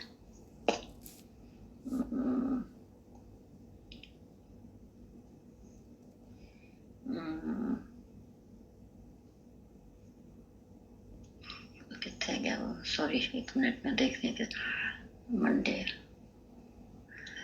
ਤੁਸੀਂ ਸੁਰਿੰਦਰ ਜੀ ਹੋਣਾ ਦਾ ਲੈ ਲਓ ਪਹਿਲਾਂ ਤੇ ਫਿਰ ਮੈਂ ਜੀ। ਲੱਭਣਾ ਕਿੱਥੋਂ ਪੜਨਾ ਹੈ। ਜੀ ਠੀਕ ਹਾਂਜੀ ਸੁਰਿੰਦਰ ਜੀ ਦਾ ਲੈ ਲਓ ਜੀ। ਤੁਸੀਂ ਪਹਿਲਾਂ। ਠੀਕ ਹੈ ਜੀ ਸੁਰਿੰਦਰ ਜੀ। ਹਾਂਜੀ। ਜਾਂ ਕੁਆਰੀ ਤਾਂ ਚਾਓ ਵਿਆਹੀ ਤਾਂ ਮਾਮਲੇ। ਜੇ ਹੁਣ ਸਾਰਿਆਂ ਨੇ ਕੁੜੀਆਂ ਦੇ ਵਿਆਹ ਦੀ ਗੱਲ ਕੀਤੀ ਹੈ ਕਿ ਕਿਸ ਤਰ੍ਹਾਂ ਹੁੰਦਾ ਹੈ, ਤੇ ਅੱਗੇ ਉਹਨਾਂ ਨੂੰ ਵਿਆਹ ਤੋਂ ਬਾਅਦ ਉਹਨਾਂ ਨੂੰ ਜਿਹੜੀ ਰਿਐਲਿਟੀ ਹੁੰਦੀ ਹੈ ਉਹ ਦੇਖਣੀ ਪੈਂਦੀ ਹੈ, ਤੇ ਉਹ ਕੀ ਹੁੰਦੀ ਹੈ। ਤੇ ਜਿਹੜੀ ਵਿਆਹ ਤੋਂ ਬਾਅਦ ਉਹ ਰਿਸ਼ਤੇਦਾਰੀਆਂ ਦੀ ਰਿਐਲਿਟੀ ਹੁੰਦੀ ਹੈ, ਉਹ ਕੋਈ ਨਹੀਂ ਦੱਸਦਾ ਉਹ ਕੁੜੀ ਨੂੰ। ਪਹਿਲਾਂ ਤੇ ਮੈਨੂੰ ਯਾਦ ਹੈ ਜਦੋਂ ਮੇਰਾ ਵਿਆਹ ਸੀਗਾ, ਮੇਰੀ ਦਾਦੀ ਨੇ ਕਹਿਣਾ ਤੈਨੂੰ ਤੇਰੀ ਸੱਸ ਟਿੱਕਾ ਪਾਏਗੀ, ਤੈਨੂੰ ਤੇਰਾ ਖਾਵਨ ਮੁੰਦਰੀ ਪਾਏਗਾ, ਹੀਰੇ ਦੀ ਮੁੰਦਰੀ ਪਾਏਗਾ, ਤੇਰਾ ਇਹ, ਤੇ ਮੈਂ ਬੜੀ ਖੁਸ਼ ਹੋਣਾ। ਤੇ ਫਿਰ ਉਹ ਚਾਹ ਵੱਧਦੇ ਜਾਂਦੇ ਆ ਕਿ ਹਾਂ ਮੈਨੂੰ ਟਿੱਕਾ ਤੇ ਮੁੰਦਰੀਆਂ ਤੇ ਝਾਂਜਰਾਂ ਮਿਲਣ, ਸਾਰਾ ਕੁਛ ਨਾ। ਤੇ ਪਰ ਉਹ ਜਿਹੜੀ ਰਿਐਲਿਟੀ ਹੁੰਦੀ ਹੈ ਨਾ ਕਿ ਵਿਆਹ ਤੋਂ ਬਾਅਦ ਕਿਹੜੀਆਂ ਮੁਸੀਬਤਾਂ ਨਾਲ ਆਉਂਦੀਆਂ, ਉਹ ਸਾਰਿਆਂ ਨੇ ਹਾਈਲਾਈਟ ਕਰ ਹੀ ਦਿੱਤੀਆਂ। ਪਰ ਮੈਂ ਸੋਚਣ ਡਈ ਸੀਗੀ ਕਿ ਜਿਹੜੇ ਸਾਡੇ ਲੋਕ ਗੀਤ ਹਨ, ਜਿਹੜੇ ਅਸੀਂ ਗਾਉਂਦੇ ਹਾਂ ਵਿਆਹਾਂ ਤੇ, ਅਸੀਂ ਗਾ ਕੇ ਉਸ ਵੇਲੇ ਤੇ ਹਾਸ ਛੱਡਦੇ ਹਾਂ ਸਾਰੇ ਜਣੇ, ਪਰ ਉਹਦੇ ਵਿੱਚ ਦੇਖੋ ਕਿੰਨੀ ਸਿੱਖਿਆ ਵੈ ਕਿ ਜੇਠ ਦਾ ਮੋਟਾ ਪੇਟ ਹੈ ਨਾ, ਕਿ ਉਹ ਮਤਲਬ ਕਿ ਬਹੁਤ ਗਰੀਡੀ ਹੈ, ਬਹੁਤ ਲਾਲਚੀ ਹੁੰਦਾ ਹੈ ਜੇਠ ਜਿਹੜਾ। ਉਹਦੀ ਨੇਚਰ ਇਸ ਤਰ੍ਹਾਂ ਦੀ ਹੁੰਦੀ ਹੈ, ਉਹ ਵੱਡਾ ਹੈ ਸਾਰਿਆਂ ਤੋਂ, ਤੇ ਉਹਨੂੰ ਸਾਰਾ ਕੁਝ ਮਿਲਦਾ ਹੈ, ਤੇ ਉਹਨੂੰ ਚਾਹੀਦਾ ਹੈ ਤੇ ਉਹ ਜੱਫਾ ਪਾ ਕੇ ਬੈਠ ਜਾਂਦਾ ਉਸ ਚੀਜ਼ ਨੂੰ।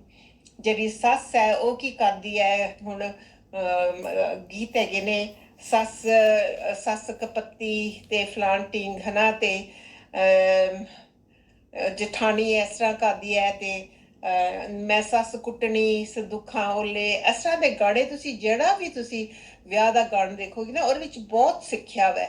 ਪਰ ਲਾਈਕ ਆਈ ਸੈਡ ਕਿ ਗਾਣੇ ਗੁਣੇ ਗਾ ਕੇ ਹੱਸ ਛੱਡੀਦਾ, ਅਸੀਂ ਦੇਖਦੇ ਨਹੀਂ ਹੈ ਕਿ ਉਹ ਗਾਣਾ ਕੀ ਕਹਿ ਰਿਹਾ ਹੈ।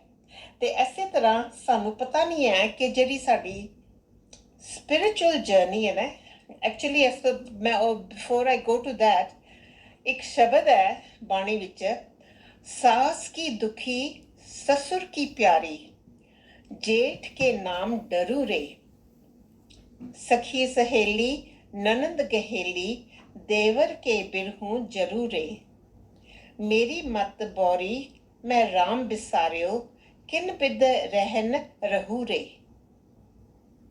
है कि मैं राम नू, मैं अपने परमात्मा नू विसार दिता ਤੇ ਮੈਂ ਕਿਸ ਤਰ੍ਹਾਂ ਰਹਾਂ। ਤੇ ਮੈਨੂੰ ਲੱਗਦਾ ਕਿ ਇਸ ਸ਼ਬਦ ਵਿੱਚ ਨਾ ਸਾਰਾ ਮੀਨਿੰਗ ਇਹੀ ਉਹਨਾਂ ਨੇ ਦੱਸਿਆ ਹੋਇਆ ਵੈ ਕਿ ਜਦੋਂ ਅਸੀਂ ਆਪਣੀ ਫਰੀਦ ਸਾਹਿਬ ਨੂੰ ਕੀ ਵਾਸਤਾ ਹੈ ਕੁਆਰੀਆਂ ਕੁੜੀਆਂ ਤੇ ਉਹਨਾਂ ਦੇ ਪ੍ਰੋਬਲਮਸ ਨਾਲ ਡੀਲ ਕਰਨ ਦਾ, ਉਹ ਤੇ ਦੱਸ ਰਹੇ ਨੇ ਕਿ ਜਿਹੜੀ ਤੁਹਾਡੀ ਆਤਮਾ ਹੈ ਉਹ ਹੈਗੀ ਹੈ ਕੁਆਰੀ ਕੁੜੀ ਦੀ ਤਰ੍ਹਾਂ ਪਿਓਰ ਆਤਮਾ। ਭਾਵੇਂ ਤੁਸੀਂ ਮਰਦ ਹੋ ਕਿ ਜਨਾਨੀ ਹੋ, ਤੁਹਾਡੀ ਆਤਮਾ ਔਰਤ ਹੈ ਪਿਓਰ। ਉਹ ਇਸ ਤਰ੍ਹਾਂ ਹੈ ਕਿ ਕਿਉਂਕਿ ਉਹਨੂੰ ਹਾਲੀ ਕਿਸੇ ਚੀਜ਼ ਨੇ ਛੂਇਆ ਨਹੀਂ ਹੁੰਦਾ, ਇਸ ਕਰਕੇ ਉਹਨੂੰ ਕੁਆਰੀ ਕਿਹਾ ਗਿਆ ਹੈ। ਤੇ ਜਦੋਂ ਅਸੀਂ ਆਪਣੀ ਸਪਿਰਿਚੁਅਲ ਜਰਨੀ ਤੇ ਚੱਲਦੇ ਹਾਂ ਤਾਂ ਅਸੀਂ ਸੋਚਦੇ ਹਾਂ ਕਿ ਅਸੀਂ ਹੁਣ ਕੀ ਕਰੀਏ, ਅਸੀਂ ਉਸ ਪਰਮਾਤਮਾ ਨੂੰ ਕੀ ਦਈਏ, ਉਹਦੇ ਅੱਗੇ ਕੀ ਅਸੀਂ ਅਰਪਣ ਕਰੀਏ ਕਿ ਅਸੀਂ ਉਹਨੂੰ ਪਿਆਰੇ ਲੱਗੀਏ। ਠੀਕ ਹੈ ਨਾ, ਅਸੀਂ ਉਹਨੂੰ ਪਿਆਰੇ ਲੱਗੀਏ। ਤੇ ਮੇਰੇ ਮਨ ਵਿੱਚ ਆਉਂਦਾ ਹੈ ਸੇਵਾ। ਅਸੀਂ ਸੇਵਾ ਦੇ ਦੁਆਰ ਹੀ ਉਹਨਾਂ ਨੂੰ ਪਰਮਾਤਮਾ ਨੂੰ ਖੁਸ਼ ਕਰ ਸਕਦੇ ਹਾਂ, ਹੈ ਨਾ। ਭਾਵੇਂ ਉਹ ਹੋਵੇ ਆਪਣੇ ਤਨ ਨਾਲ ਸੇਵਾ ਕਰਨੀ, ਭਾਵੇਂ ਆਪਣੇ ਮਨ ਨਾਲ ਸੇਵਾ ਕਰਨੀ, ਭਾਵੇਂ ਅਸੀਂ ਧਨ ਨਾਲ ਸੇਵਾ ਕਰੀਏ, ਪਰ ਸੇਵਾ ਦੇ ਥਰੂ ਅਸੀਂ ਪਰਮਾਤਮਾ ਨੂੰ ਖੁਸ਼ ਕਰਨਾ ਚਾਹੁੰਦੇ ਹਾਂ। ਪਰ ਅਫਸੋਸ ਹੈ ਕਿ ਇਹ ਹਰ ਇੱਕ ਸੇਵਾ, ਭਾਵੇਂ ਕੀਰਤਨ ਸੇਵਾ ਹੋਵੇ, ਲੰਗਰ ਸੇਵਾ ਹੋਵੇ, ਉੱਥੇ ਸਫਾਈ ਵਗੈਰਾ ਕਰਨ ਦੀ ਸੇਵਾ ਹੋਵੇ, ਬੈਠ ਕੇ ਸੁਣਨ ਦੀ ਸੇਵਾ ਹੋਵੇ, ਅਸੀਂ ਫਿਰ ਨਾ ਚਾਹੁੰਦੇ ਹਾਂ ਕਿ ਸਾਡੀ ਕੋਈ ਸਿਫਤ ਕਰੇ, ਸਾਡੀ ਕੋਈ ਵਾਹ ਵਾਹ ਕਰੇ, ਹੈ। ਜਾਂ ਸਾਨੂੰ ਕੋਈ ਉਸ ਤੋਂ ਬਾਅਦ ਇਨਾਮ ਮਿਲੇ ਜਾਂ ਕੁਛ ਇਸ ਤਰ੍ਹਾਂ ਹੋਵੇ ਕਿ ਤੂੰ ਸੇਵਾ ਕੀਤੀ ਹੈ, ਅਸੀਂ ਆਪ ਰੱਬ ਕੋਲੋਂ ਇਨਾਮ ਮੰਗਦੇ ਹਾਂ ਕਿ ਹਾਏ ਪ੍ਰਭੂ ਮੈਂ ਇੰਨੀ ਸੇਵਾ ਕੀਤੀ ਤੇ ਤੂੰ ਮੇਰਾ ਇੰਨਾ ਕੁ ਕੰਮ ਨਹੀਂ ਸਵਾਰ ਸਕਿਆ। ਸੋ ਇਸ ਸੇਵਾ ਦੇ ਨਾਲ ਕੀ ਹੁੰਦਾ ਹੈ ਕਿ ਸਾਡੇ ਵਿੱਚ ਉਹ ਸਾਰੇ ਜਿਹੜੇ ਵਾਇਸਸ ਨੇ ਨਾ, ਕਾਮ, ਕ੍ਰੋਧ, ਲੋਭ, ਮੋਹ, ਹੰਕਾਰ, ਇਹ ਸਾਰੇ ਆਈ ਜਾਂਦੇ ਨੇ। ਇਸ ਤਰ੍ਹਾਂ ਛੁਪ ਛੁਪ ਕੇ ਸਾਡੇ ਅੰਦਰ ਆਈ ਜਾਂਦੇ ਨੇ ਕਿ ਸਾਨੂੰ ਪਤਾ ਵੀ ਨਹੀਂ ਲੱਗਿਆ ਕਿ ਉਹ ਆ ਗਏ ਨੇ। ਤੇ ਇਹ ਵੈ ਜਿਹੜੀ ਦੂਸਰੀ ਲਾਈਨ ਵਿੱਚ ਲਿਖਿਆ ਹੈ, ਵਿਆਹੀਤਾ ਮਾਮਲੇ। ਇਹ ਮਾਮਲੇ ਨੇ, ਇਹ ਚੀਜ਼ਾਂ ਨੇ ਜਿਹੜੀਆਂ ਆਬਸਟੀਕਲਸ ਨੇ, ਕਿ ਜਿਹੜੀਆਂ ਸਾਨੂੰ ਫਿਰ ਉਹ ਪਿਓਰਿਟੀ ਵਿੱਚ ਨਹੀਂ ਲਿਆਉਂਦੀਆਂ। ਫਿਰ ਸਾਡਾ ਮਨ ਉਸ ਤਰ੍ਹਾਂ ਦਾ ਪਿਓਰ ਨਹੀਂ ਹੈਗਾ ਜਦੋਂ ਜਿਸ ਤਰ੍ਹਾਂ ਅਸੀਂ ਪਹਿਲੋਂ ਕੁਆਰੇ ਹੁੰਦਿਆਂ ਸੀਗੇ, ਜਦੋਂ ਅਸੀਂ ਇਸ ਚੀਜ਼ਾਂ ਵਿੱਚ ਪਏ ਨਹੀਂ ਸੀ ਹਾਲੀ। ठीक है, एना ठीक है, चलेगा। ठीक है। बहुत अच्छे सुंदर जी, बहुत मेहरबानी, बहुत शुक्रिया। अच्छा जी, जी गुरदीप जी।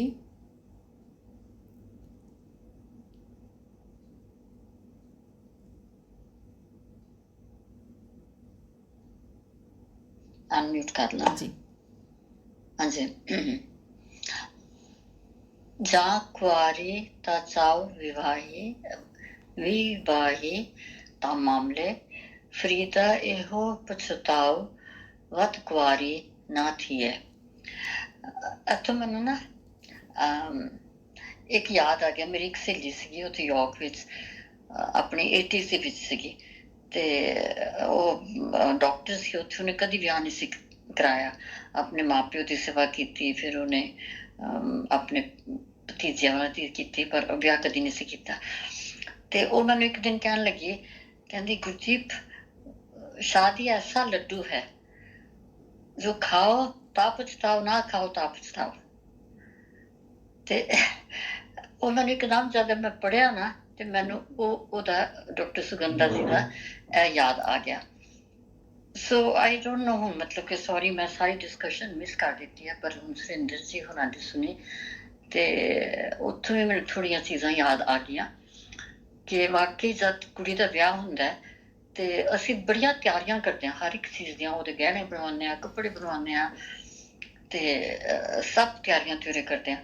ਪਰ ਉਹ ਜਿਹੜੀ ਅਸਲੀ ਚੀਜ਼ ਹੈਗੀ ਹੈ ਵਿਆਹ ਤੋਂ ਬਾਅਦ, ਜਦ ਸ਼ੌਂਕ ਸ਼ੌਂਕ ਸਾਰੇ ਤੁਹਾਡੇ ਪੇਕੇ ਘਰ ਵੀ ਪੂਰੇ ਹੋ ਜਾਂਦੇ ਆ, ਵਿਆਹ ਵਾਲੇ ਘਰ ਵੀ ਸਾਰੇ ਪੂਰੇ ਹੋ ਜਾਂਦੇ, ਜਿਹੜੀ ਐਕਸਟਰਾ ਰਿਸਪੋਂਸਿਬਿਲਿਟੀਆਂ ਪੈਂਦੀਆਂ ਨੇ ਨਾ, ਉਹ ਉਹਦੀ ਪ੍ਰੈਪਰੇਸ਼ਨ 'ਚ ਬਿਲਕੁਲ ਹੀ ਕੋਈ ਘੱਟ ਵੱਧ ਹੀ ਕਰਦਾ। ਤੇ ਸੋ ਓਬਵੀਅਸਲੀ ਜਦੋਂ ਸਾਰੀਆਂ ਉਸ ਤੋਂ ਬਾਅਦ ਚੈਲੰਜਿਸ ਜਿਹੜੀਆਂ ਆਉਂਦੀਆਂ ਦੋਨੋਂ ਸਾਈਡਾਂ ਤੇ, ਆਦਮੀ ਤੇ ਵੀ ਚੈਲੰਜਿਸ ਹੈ ਕਿਉਂਕਿ ਇੱਕ ਆਦਮੀ ਜਿਹੜਾ ਹੈਗਾ ਉਹ ਵਿਚਾਰਾ ਫਸ ਜਾਂਦਾ, ਇੱਕ ਔਰਤ ਹੈ ਉਹਨੇ ਔਰਤ ਨੂੰ ਵੀ ਖੁਸ਼ ਕਰਨਾ, ਇੱਧਰੋਂ ਉਹਨੇ ਆਪਣੇ ਮਾਪਿਆਂ ਨੂੰ ਵੀ ਖੁਸ਼ ਕਰਨਾ। ਸੋ ਕਾਫੀ ਚੈਲੰਜਿਸ ਹੈਗੀਆਂ ਤੇ ਇਹਦੀ ਪ੍ਰੈਪਰੇਸ਼ਨ ਬਹੁਤ ਜ਼ਰੂਰੀ ਹੈ।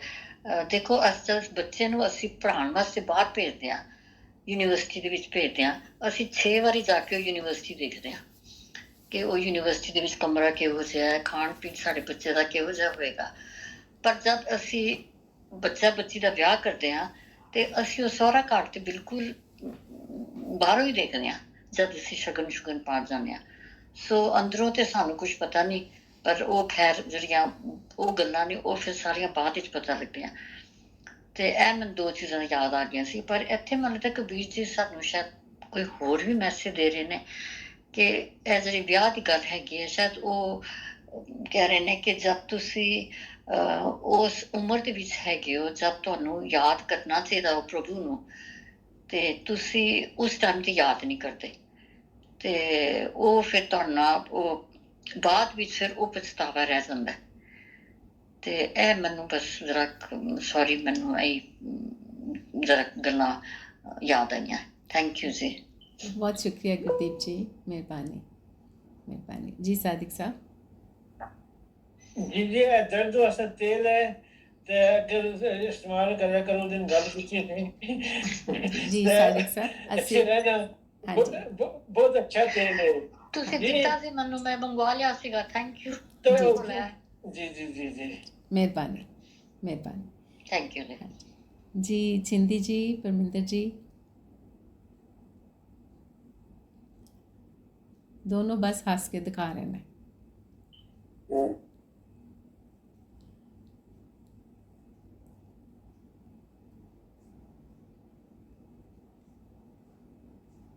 ਹਾਂਜੀ ਅੱਜ ਫਿਰ ਮੈਨੂੰ ਆਸਮਾਨ ਦੀ ਸੰਗਤ ਦੀ ਫੋਨ ਹੱਥ 'ਚ ਫੜਨਾ ਪੈਣਾ, ਅੱਗੇ ਪਿੱਛੇ ਵੀ ਹੋ ਸਕਦਾ ਹੈ। हाँ जी हाँ जी। ਤੇ ਮੈਂ ਬੇਟੀ ਮੇਰੀ ਗਈ ਹੋਈ ਆ ਹੌਲੀਡੇ ਤੋਂ ਮੈਂ ਮੰਗਵਾ ਦਿੱਤਾ ਪਰ ਹਾਲੇ ਸੈੱਟ ਕਰਨ ਵਾਲਾ ਫਿਰ ਮੈਂ ਫੋਨ ਯੂਜ਼ ਕਰਿਆ ਕਰਨਾ। ਇਹ ਬਾਬਾ ਜੀ ਦੇ ਜਾ ਕੁਆਰੀ ਤਾਂ ਜਾਓ ਵਿਵਾਹੀ ਤਾਂ ਮਾਮਲੇ ਫਰੀਦਾ ਇਹੋ ਪਛਤਾਓ ਵਤ ਕੁਆਰੀ ਨਾ ਥੀਏ। ਇਸ ਸ਼ਲੋਕ ਵਿੱਚ ਬਾਬਾ ਫਰੀਦ ਜੀ ਇੱਕ ਕੁਆਰੀ ਕੁੜੀ ਦੀ ਐਗਜ਼ਾਮਪਲ ਦੇ ਕੇ ਸਾਨੂੰ ਇਸ ਸ਼ਲੋਕ ਵਿੱਚ ਹੋਰ ਕੁਝ ਵੀ ਦਰਸਾਉਂਦੇ ਹਨ। ਵੈਸੇ ਜੇ ਆਪਾਂ ਇਸ ਦਾ ਭਾਵ ਅਰਥ ਲਈਏ ਤਾਂ ਜੋ ਫਰੀਦ ਜੀ ਨੇ ਦੱਸਿਆ ਕਿ ਜਿਸ ਤਰ੍ਹਾਂ ਕੁਆਰੇ ਇਨਸਾਨ ਨੂੰ ਵਿਆਹ ਦਾ ਚਾਅ ਹੁੰਦਾ ਹੈ ਤੇ ਵਿਆਹ ਤੋਂ ਬਾਅਦ ਹੀ ਪਤਾ ਚੱਲਦਾ ਕਿ ਕਿੰਨਾ ਝਮੇਲਿਆਂ ਵਿੱਚ ਅਸੀਂ ਫਸ ਜਾਂਦੇ ਹਾਂ। ਪਹਿਲੀ ਗੱਲ ਤਾਂ ਇਹ ਹੈ ਕਿ ਨਵੇਂ ਪਰਿਵਾਰ ਵਿੱਚ ਜਾ ਕੇ ਹਰ ਇੱਕ ਦੇ ਸੁਭਾਅ ਅਨੁਸਾਰ ਇੱਕ ਕੁੜੀ ਨੂੰ ਐਡਜਸਟਮੈਂਟ ਕਰਨੀ ਪੈਂਦੀ ਹੈ। ਪੇਕੇ ਘਰ ਵਿੱਚ ਤਾਂ ਬੜੀਆਂ ਮੌਜਾਂ ਹੁੰਦੀਆਂ ਹਨ, ਮਾੜੀ ਮੋਟੀ ਪਰਿਵਾਰ ਦੀ ਹਸਬੈਂਡ ਦੀ ਨੋਕ ਝੋਕ ਵੀ ਸਹਿਣੀ ਪੈਂਦੀ ਹੈ। ਇਹਨਾਂ ਗੱਲਾਂ ਦਾ ਵਿਆਹ ਕਰਵਾ ਕੇ ਹੀ ਪਤਾ ਲੱਗਦਾ ਹੈ ਕਿ ਮਾਂ ਪਿਓ ਦੇ ਘਰ ਵਾਲੀ ਮੌਜ ਜ਼ਿੰਦਗੀ ਬਹੁਤ ਵਧੀਆ ਸੀ। ਫਰੀਦ ਜੀ ਕਹਿੰਦੇ ਹੁਣ ਪਛਤਾਉਣ ਦਾ ਕੋਈ ਫਾਇਦਾ ਨਹੀਂ ਹੈ। ਹੁਣ ਮੁੜ ਕੇ ਕੁਆਰੀ ਨਹੀਂ ਬਣ ਸਕਦਾ ਇਨਸਾਨ। ਇਸ ਲੋਕ ਵਿੱਚ ਮੇਰੇ ਦਿਮਾਗ ਵਿੱਚ ਹੋਰ ਸੋਚ ਵੀ ਆਉਂਦੀ ਹੈ ਕਿ ਫਰੀਦ ਜੀ ਸਾਨੂੰ ਸੱਚਾਈ ਨਾਲ ਜੁੜਨ ਵਾਸਤੇ ਕਹਿੰਦੇ ਹਨ, ਮਿਸ ਗੰਦਲਾਂ ਇਕੱਠੀਆਂ ਕਰਨ ਤੋਂ ਰੋਕਦੇ ਹਨ। ਕਿਸੇ ਨੂੰ ਜੱਜਮੈਂਟ ਨਹੀਂ ਕਰਨਾ ਚਾਹੀਦਾ, ਕਿਸੇ ਦੀ ਨਿੰਦਿਆ ਨਹੀਂ ਕਰਨੀ ਚਾਹੀਦੀ। ਹਰ ਇੱਕ ਇਨਸਾਨ ਵਿੱਚ ਰੱਬ ਦਾ ਵਾਸਾ ਹੈ। ਗੁਰਬਾਣੀ ਆਪਾਂ ਨੂੰ ਇਹ ਵੀ ਦੱਸਦੀ ਹੈ ਕਿ ਸਭ ਗੋਬਿੰਦ ਹੈ, ਸਭ ਗੋਬਿੰਦ ਹੈ, ਗੋਬਿੰਦ ਬਿਨ ਨਹੀਂ ਕੋਈ। ਉਹ ਸਭ ਤੋਂ ਉੱਪਰ ਸ਼ਬਦ ਵਿਚਾਰ ਹੈ। ਜਦੋਂ ਅਸੀਂ ਬ੍ਰਹਮ ਦੀ ਵਿਚਾਰ ਕਰਦੇ ਹਾਂ, ਸ਼ਬਦ ਦੀ ਵਿਚਾਰ ਕਰਨਾ ਹੀ ਸਭ ਤੋਂ ਉੱਤਮ ਵਿਚਾਰ ਹੈ। ਸ਼ੁੱਧ ਵਿਚਾਰ ਹੀ ਅਸ਼ੁੱਧ ਵਿਚਾਰਾਂ ਨੂੰ ਸ਼ੁੱਧ ਕਰਨਗੇ। ਜਦੋਂ ਸਾਡੇ ਵਿਚਾਰ ਸ਼ੁੱਧ ਹੋ ਜਾਣਗੇ ਤਾਂ ਫਿਰ ਅਸੀਂ ਕੋਈ ਮਾੜਾ ਕੰਮ ਕਰਨਾ ਨਹੀਂ। ਜੀ ਕਹਿੰਦੇ ਆ ਕਿ ਬੇਈਮਾਨੀ ਕਰਕੇ ਜੋ ਤੂੰ ਇਹ ਗੰਦਲਾਂ ਇਕੱਠੀਆਂ ਕੀਤੀਆਂ ਹਨ, ਫਿਰ ਤੈਨੂੰ ਪਛਤਾਉਣਾ ਪਵੇਗਾ। ਪਰ ਪਛਤਾਉਣ ਦਾ ਕੀ ਫਾਇਦਾ, ਜੋ ਸਮਾਂ ਬੀਤ ਗਿਆ ਉਹ ਮੁੜ ਕੇ ਤਾਂ ਨਹੀਂ ਆਉਣਾ।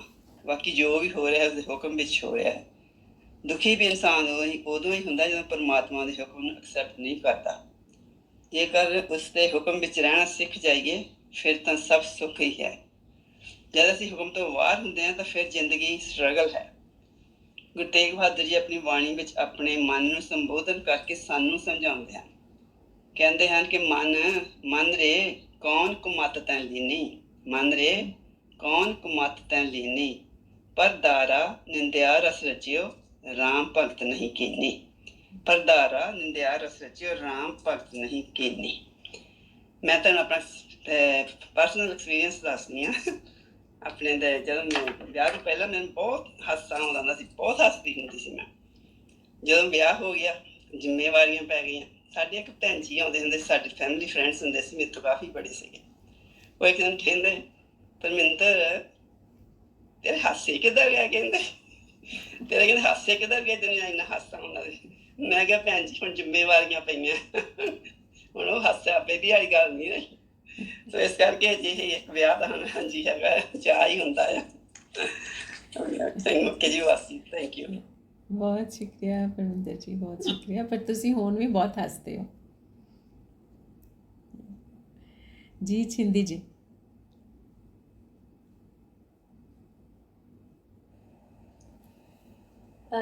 ਉਸਮਾ ਜੀ ਇਸ ਟਾਈਮ ਮੈਨੂੰ ਚੁੱਪ ਹੀ ਰਹਿਣ ਦਿਓ। ਪਹਿਲੇ ਤੇ ਸੰਗਤ ਦਾ ਬਹੁਤ ਸ਼ੁਕਰੀਆ ਜਿਨ੍ਹਾਂ ਨੇ ਇਹ ਸ਼ਲੋਕ ਇੰਨੀ ਅੱਛੀ ਤਰ੍ਹਾਂ ਕਿੰਨੇ ਪੱਖਾਂ ਤੋਂ ਦੇਖਿਆ। ਮੇਰੀ ਸੋਚ ਸਮਝ ਤੇ ਕੁਝ ਵੀ ਨਹੀਂ ਹੈਗੀ।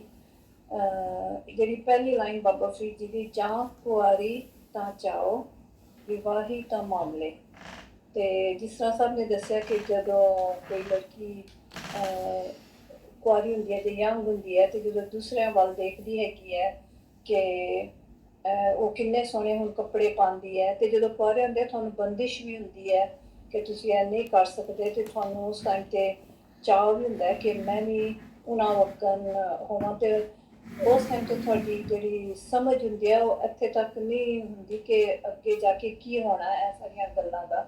ਸਿਰਫ ਤੁਹਾਨੂੰ ਉੱਪਰੋਂ ਜਿਹੜਾ ਚੁੱਪੜਿਆ ਹੁੰਦਾ ਹੈ ਨਾ, ਉਹ ਹੀ ਦਿਖਦਾ ਤੇ ਤੁਸੀਂ ਉਹਦਾ ਇੰਨਾ ਚਾਅ ਕਰਦੇ ਹੈਗੇ ਆ। ਤੇ ਸੋ ਫਿਰ ਜਦੋਂ ਫਿਰ ਵਿਆਹ ਹੋ ਜਾਂਦਾ ਤੇ ਹੁਣ ਸਭ ਨੇ ਸਮਝਾ ਦਿੱਤਾ ਕਿ ਕਿਸ ਤਰ੍ਹਾਂ ਕਿੰਨੇ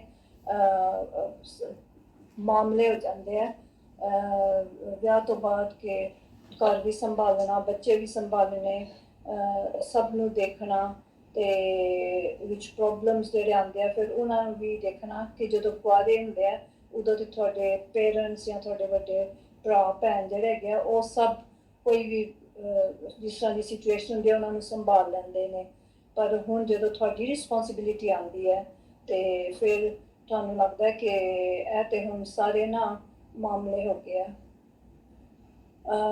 ਜਿਹੜਾ ਬਾਬਾ ਫਰੀਦ ਜੀ ਦੀ ਸੈਕੰਡ ਲਾਈਨ ਹੈ ਨਾ ਕਿ ਫਰੀਦਾ ਇਹੋ ਪਛਤਾਓ ਵਤ ਕੁਆਰੀ ਨਾ ਥੀਏ, ਇਹ ਮੈਂ ਲਾਈਨ ਪਤਾ ਨਹੀਂ ਮੈਨੂੰ ਲੱਗਦਾ 100 ਵਾਰੀ ਪੜ੍ਹੀ ਹੋਣੀ ਹੈ, ਪਰ ਫਿਰ ਵੀ ਨਾ ਵਿੱਚੋਂ ਖੁੱਲੀ ਨਹੀਂ ਮੇਰੇ ਵਾਸਤੇ। ਜਿਸ ਤਰ੍ਹਾਂ ਸਭ ਨੇ ਬਹੁਤ ਅੱਛੀ ਤਰ੍ਹਾਂ ਦੱਸਿਆ, yes makes lot of sense. ਤੇ ਤਦੇ ਮੈਂ ਕਿਹਾ ਅੱਜ ਮੈਨੂੰ ਚੁੱਪ ਰਹਿਣ ਦੋ, ਆਸਮਾ ਸੁਣਾਂਗੇ ਤੁਸੀਂ ਕਿਸ ਤਰ੍ਹਾਂ ਇਸ ਲਾਈਨ ਨੂੰ। ਤੇ ਸਭ ਦਾ ਬਹੁਤ ਬਹੁਤ ਸ਼ੁਕਰੀਆ। ਸ਼ੁਕਰੀਆ ਚਿੰਦੀ ਜੀ, ਬਹੁਤ ਸ਼ੁਕਰੀਆ। ਤੁਸੀਂ ਦੇਖੋ ਆਪਣਾ ਹਿੱਸਾ ਪਾਉਣਾ ਸੰਗਤ ਵਿੱਚ ਜ਼ਰੂਰੀ ਹੈ। ਜਿੰਨੀ ਵੀ ਸਮਝ ਆਈ ਥੋੜ੍ਹੀ ਬਹੁਤੀ ਕੋਈ ਗੱਲ ਨਹੀਂ, ਪਰ ਉਹ ਕਿਉਂਕਿ ਭੰਡਾਰ ਇਕੱਠਾ ਹੁੰਦਾ ਹੈ ਜਦੋਂ, ਤੇ ਉਹਦੇ ਵਿੱਚ ਇਹ ਨਹੀਂ ਹੁੰਦਾ ਕਿ ਕਿੰਨੇ ਬਹੁਤਾ ਰੱਖਿਆ ਤੇ ਕਿੰਨੇ ਥੋੜ੍ਹਾ ਰੱਖਿਆ। ਵਿਆਹ ਹੁੰਦਾ ਹੀ ਉਦੋਂ ਹੈ ਜਦੋਂ ਸਾਰਿਆਂ ਦਾ ਉਹਦੇ ਵਿੱਚ ਬਰਾਬਰ ਸਾਵਾਂ ਹਿੱਸਾ ਪੈਂਦਾ ਹੈ। ਸੋ ਅਸੀਂ ਪਿੱਛੇ ਵੀ ਪੜ੍ਹਦੇ ਆਏ ਹਾਂ, ਵਿਆਹ ਦੀ ਰਮਜ਼ ਬਹੁਤ ਜ਼ਿਆਦਾ ਬਾਬਾ ਫਰੀਦ ਜੀ ਨੇ ਵਰਤੀ ਹੈ, ਕਿਉਂਕਿ ਵਿਆਹ ਦੇ ਉੱਤੇ ਫਿਰ ਅੱਗੋਂ ਪੂਰੀ ਜ਼ਿੰਦਗੀ ਔਰ ਪੂਰਾ ਜੀਵਨ ਹੈ ਜਿਹੜਾ ਉਹਦਾ ਤਾਨਾ ਬਾਨਾ ਬੁਣਿਆ ਜਾਂਦਾ ਹੈ। ਜਾਂ ਕੁਵਾਰੀ ਤਾਂ ਚਾਓ, ਵਿਵਾਹੀ ਤਾਂ ਮਾਮਲੇ, ਫਰੀਦਾ ਇਹੋ ਪਛੋਤਾਓ ਵਤ ਕੁਵਾਰੀ ਨਾ ਥੀਏ। ਜਦੋਂ ਕੁਵਾਰੀ ਸਾਂ ਤੇ ਚਾਅ ਸੀ, ਸ਼ੌਕ, ਲਗਨ, ਉਦਮ, ਚਾਅ, ਤਾਂਗ। ਜਦੋਂ ਮੈਂ ਵਿਆਹੀ ਗਈ ਤੇ ਫਿਰ ਮੇਰੇ ਨਾਲ ਮਾਮਲੇ ਬਣ ਗਏ, ਮਸਲੇ ਬਣ ਗਏ, ਔਕੜਾਂ ਬਣ ਗਈਆਂ, ਮੁਸ਼ਕਿਲਾਂ ਬਣ ਗਈਆਂ। ਫਰੀਦਾ ਇਹੋ ਪਛੋਤਾਓ, ਸੋ ਪਛਤਾਵਾ ਮੈਨੂੰ ਇਹੋ ਹੀ ਹੈ, ਪਰੇਸ਼ਾਨੀ ਮੈਨੂੰ ਇਹੋ ਹੀ ਹੈ। ਵਤ ਕੁਵਾਰੀ ਨਾ ਥੀ ਹੈ ਕਿ ਹੁਣ ਮੈਂ ਆਪਣੀ ਪਹਿਲੇ ਵਾਲੀ ਹਾਲਤ ਵਿੱਚ ਵਾਪਸ ਨਹੀਂ ਜਾ ਸਕਦੀ, ਕਿਉਂਕਿ ਵਿਆਹੇ ਹੋਏ ਤੋਂ ਬਾਅਦ ਕੁਵਾਰਾ ਹੋਣਾ ਬੜਾ ਮੁਸ਼ਕਿਲ ਹੈ। ਸੋ ਇਸ ਲਈ ਜਾਂ ਕੁਵਾਰਾ ਹੈ ਤੇ ਜਾਂ ਫਿਰ ਉਹਦੇ ਬਾਅਦ ਵਿਆਹਿਆ ਹੋਇਆ। ਹੁਣ ਸਭ ਤੋਂ ਪਹਿਲੀ ਚੀਜ਼ ਤੇ ਦੇਖਣ ਵਾਲੀ ਹੈ ਕਿ ਕੀ ਬਾਬਾ ਫਰੀਦ ਜੀ ਦੀ ਸ਼ਾਇਰੀ ਇੰਨੀ ਨਿੱਕੀ ਹੋ ਸਕਦੀ ਹੈ ਕਿ ਉਹ ਸਿਰਫ ਇੱਕ ਵਿਆਹ ਦੀ ਗੱਲ ਕਰ ਰਹੇ ਹੋਣ, ਜਾਂ ਸਿਰਫ ਇੱਕ ਕੁੜੀ ਦੇ ਵਿਆਹ ਦੀ ਗੱਲ ਕਰ ਰਹੇ ਹੋਣ। ਅਸੀਂ ਪਹਿਲੇ ਸ਼ਲੋਕ 'ਚ ਗੱਲ ਕੀਤੀ ਸੀ ਜੀ, ਉਹ ਸਾਨੂੰ ਯਾਦ ਹੈ। ਜਿਤ ਦਿਹਾੜੇ ਧਨਵਰੀ ਸਾਹੇ ਲਏ ਲਿਖਾ, ਮਲਕ ਜੋ ਕੰਨੀ ਸੁਣੀਂਦਾ ਮੂੰਹ ਦਿਖਾ ਲਿਆ। ਉਹਦੇ ਵਿੱਚ ਅਸੀਂ ਬਹੁਤ ਵੇਰਵੇ ਨਾਲ ਗੱਲ ਕੀਤੀ ਸੀ ਕਿ ਗੱਲ ਮਰਦ ਜਾਂ ਔਰਤ ਦੀ ਨਹੀਂ ਹੈ, ਗੱਲ ਪੂਰੀ ਜ਼ਿੰਦਗੀ ਦੀ ਬਾਬਾ ਫਰੀਦ ਕਰ ਰਹੇ ਨੇ। ਹਾਂ, ਉਹਨੂੰ ਸਮਝਾਉਣ ਲਈ ਮਿਸਾਲ ਵਿਆਹ ਦੀ ਲੈ ਰਹੇ ਨੇ। ਔਰ ਕੋਈ ਵੀ ਵੱਡੀ ਸ਼ਾਇਰੀ ਹੈ ਜਿਹੜੀ ਉਹ ਉਦੋਂ ਹੀ ਵੱਡੀ ਬਣਦੀ ਹੈ ਜਦੋਂ ਲਿਖਣ ਵਾਲਾ ਆਪਣੇ ਪੜ੍ਹਨ ਵਾਲਿਆਂ ਨੂੰ ਔਰ ਆਪਣੇ ਸੁਣਨ ਵਾਲਿਆਂ ਨੂੰ ਉਹਨਾਂ ਦੇ ਜੀਵਨ ਦੇ ਵਿੱਚੋਂ ਕੋਈ ਮਿਸਾਲ ਦੇ ਕੇ, ਕੋਈ ਕਿਸੇ ਤਰੀਕੇ ਦੀ ਕੋਈ ਕਹਾਣੀ ਕਰਕੇ ਤੇ ਉਹ ਗੱਲ ਸਮਝਾਉਂਦਾ ਹੈ। ਇਹੀ ਤਰੀਕਾ ਬਾਬਾ ਫਰੀਦ ਜੀ ਦੇ ਸ਼ਲੋਕਾਂ ਵਿੱਚ ਅਸੀਂ ਦੇਖ ਰਹੇ ਹਾਂ। ਹੁਣ ਅਸੀਂ ਜਿੰਨੇ ਲੋਕ ਬੈਠੇ ਹਾਂ ਵਿਆਹ ਦੇ ਬਾਰੇ ਥੋੜ੍ਹਾ ਬਹੁਤਾ ਸਾਰਿਆਂ ਨੂੰ ਪਤਾ, ਸੋ ਸਾਨੂੰ ਫੌਰਨ ਸਮਝ ਆ ਗਈ। ਪਰ ਹੁਣ ਮਾਮਲਾ ਕਿੱਥੋਂ ਬਣਿਆ ਕਿ ਸਾਡੀ ਸੋਚ ਕੁੜੀ ਦੇ ਵਿਆਹ ਤੱਕ ਆ ਕੇ ਖਲੋ ਗਈ। ਗੱਲ ਵਿਆਹ ਦੀ ਨਹੀਂ ਹੈ, ਗੱਲ ਕੁਵਾਰੇ ਹੋਣ ਦੀ ਨਹੀਂ ਹੈ। ਇਹ ਕੁਵਾਰਾ ਹੋਣਾ ਜਾਂ ਵਿਆਹਿਆ ਜਾਣਾ ਇਹ ਤੇ ਵਿਹਾਰ ਦਾ ਦਿੱਤਾ ਹੋਇਆ ਇੱਕ ਠੱਪਾ ਹੈ, ਸਿਸਟਮ ਦੀ ਦਿੱਤੀ ਹੋਈ ਇੱਕ ਪਛਾਣ ਹੈ। ਜਿਵੇਂ ਸਿਸਟਮ ਦੀ ਦਿੱਤੀ ਹੋਈ ਪਛਾਣ ਹੈ, ਇਹ ਡਾਕਟਰ ਹੈ, ਇਹ ਵਕੀਲ ਹੈ, ਇਹ ਚੂੜਾ ਹੈ, ਇਹ ਮਿਰਾਸੀ ਹੈ, ਇਹ ਨਾਈ ਹੈ। ਜਿਸ ਤਰ੍ਹਾਂ ਅਸੀਂ ਕੰਮਾਂ ਨੂੰ, ਕਸਬਾਂ ਨੂੰ ਬੰਦਿਆਂ ਦੇ ਨਾਵਾਂ ਦੇ ਨਾਲ ਲਾਉਂਦੇ ਹਾਂ, ਉਵੇਂ ਅਸੀਂ ਵਿਆਹੇ ਨੂੰ, ਤਲਾਕ ਨੂੰ, ਬੇਵਾ ਏ, ਰੰਡਾ ਏ, ਤਲਾਕ ਯਾਫਤਾ ਏ, ਕੁਛ ਨਾ ਕੁਛ ਅਸੀਂ। ਪ੍ਰੋਬਲਮ ਕੀ ਹੈ ਇਸ ਸਿਸਟਮ ਦੀ ਕਿ ਇਹ ਵਿਹਾਰ ਜਦੋਂ ਤੱਕ ਕਿਸੇ ਸ਼ੈ ਨੂੰ ਲੇਬਲ ਨਾ ਕਰ ਲਵੇ, ਇਹਦੀ ਸਰਦੀ ਨਹੀਂ। ਉਹ ਕਹਿੰਦਾ ਕਿਸੇ ਨਾ ਕਿਸੇ ਲੇਬਲ ਦੇ ਵਿੱਚ ਜਾਓ।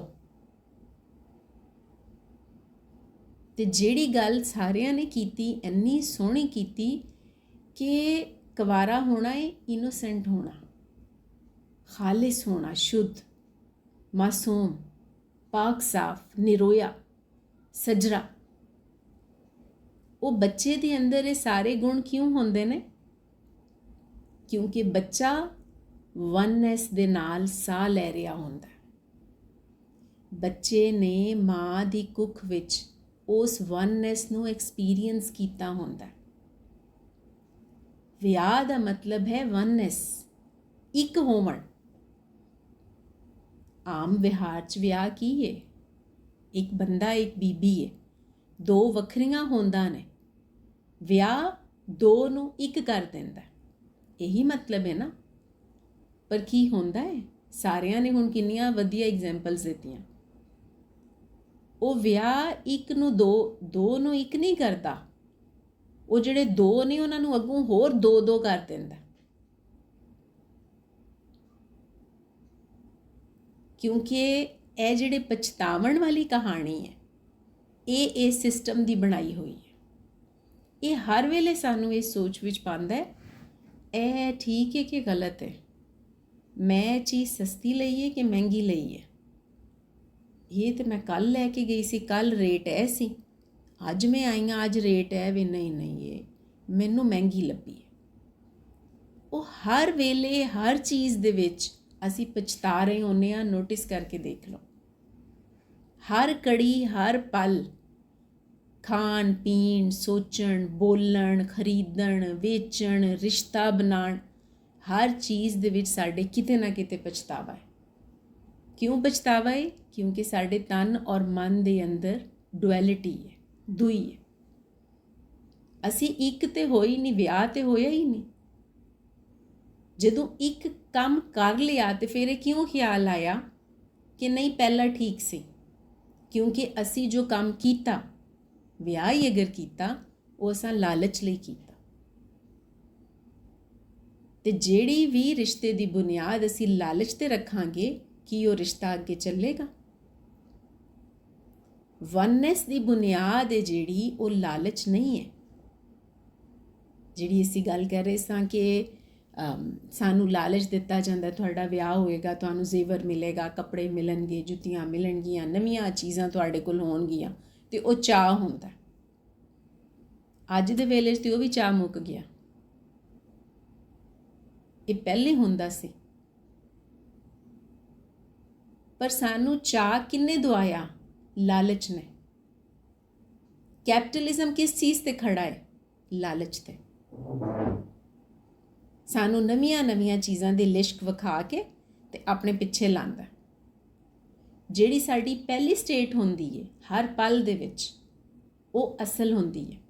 ਅਸੀਂ ਜਿਵੇਂ ਹੀ ਕੋਈ ਚੀਜ਼ ਵੇਖ ਕੇ ਮੋਏ ਜਾਂਦੇ ਔਰ ਉਹਦੇ ਪਿੱਛੇ ਟੁਰਨੇ ਆ, ਅੱਛਾ ਉਹਦੇ ਘਰ ਇਹ ਚੀਜ਼ ਹੈ, ਮੈਂ ਵੀ ਲੈ ਕੇ ਆਵਾਂ।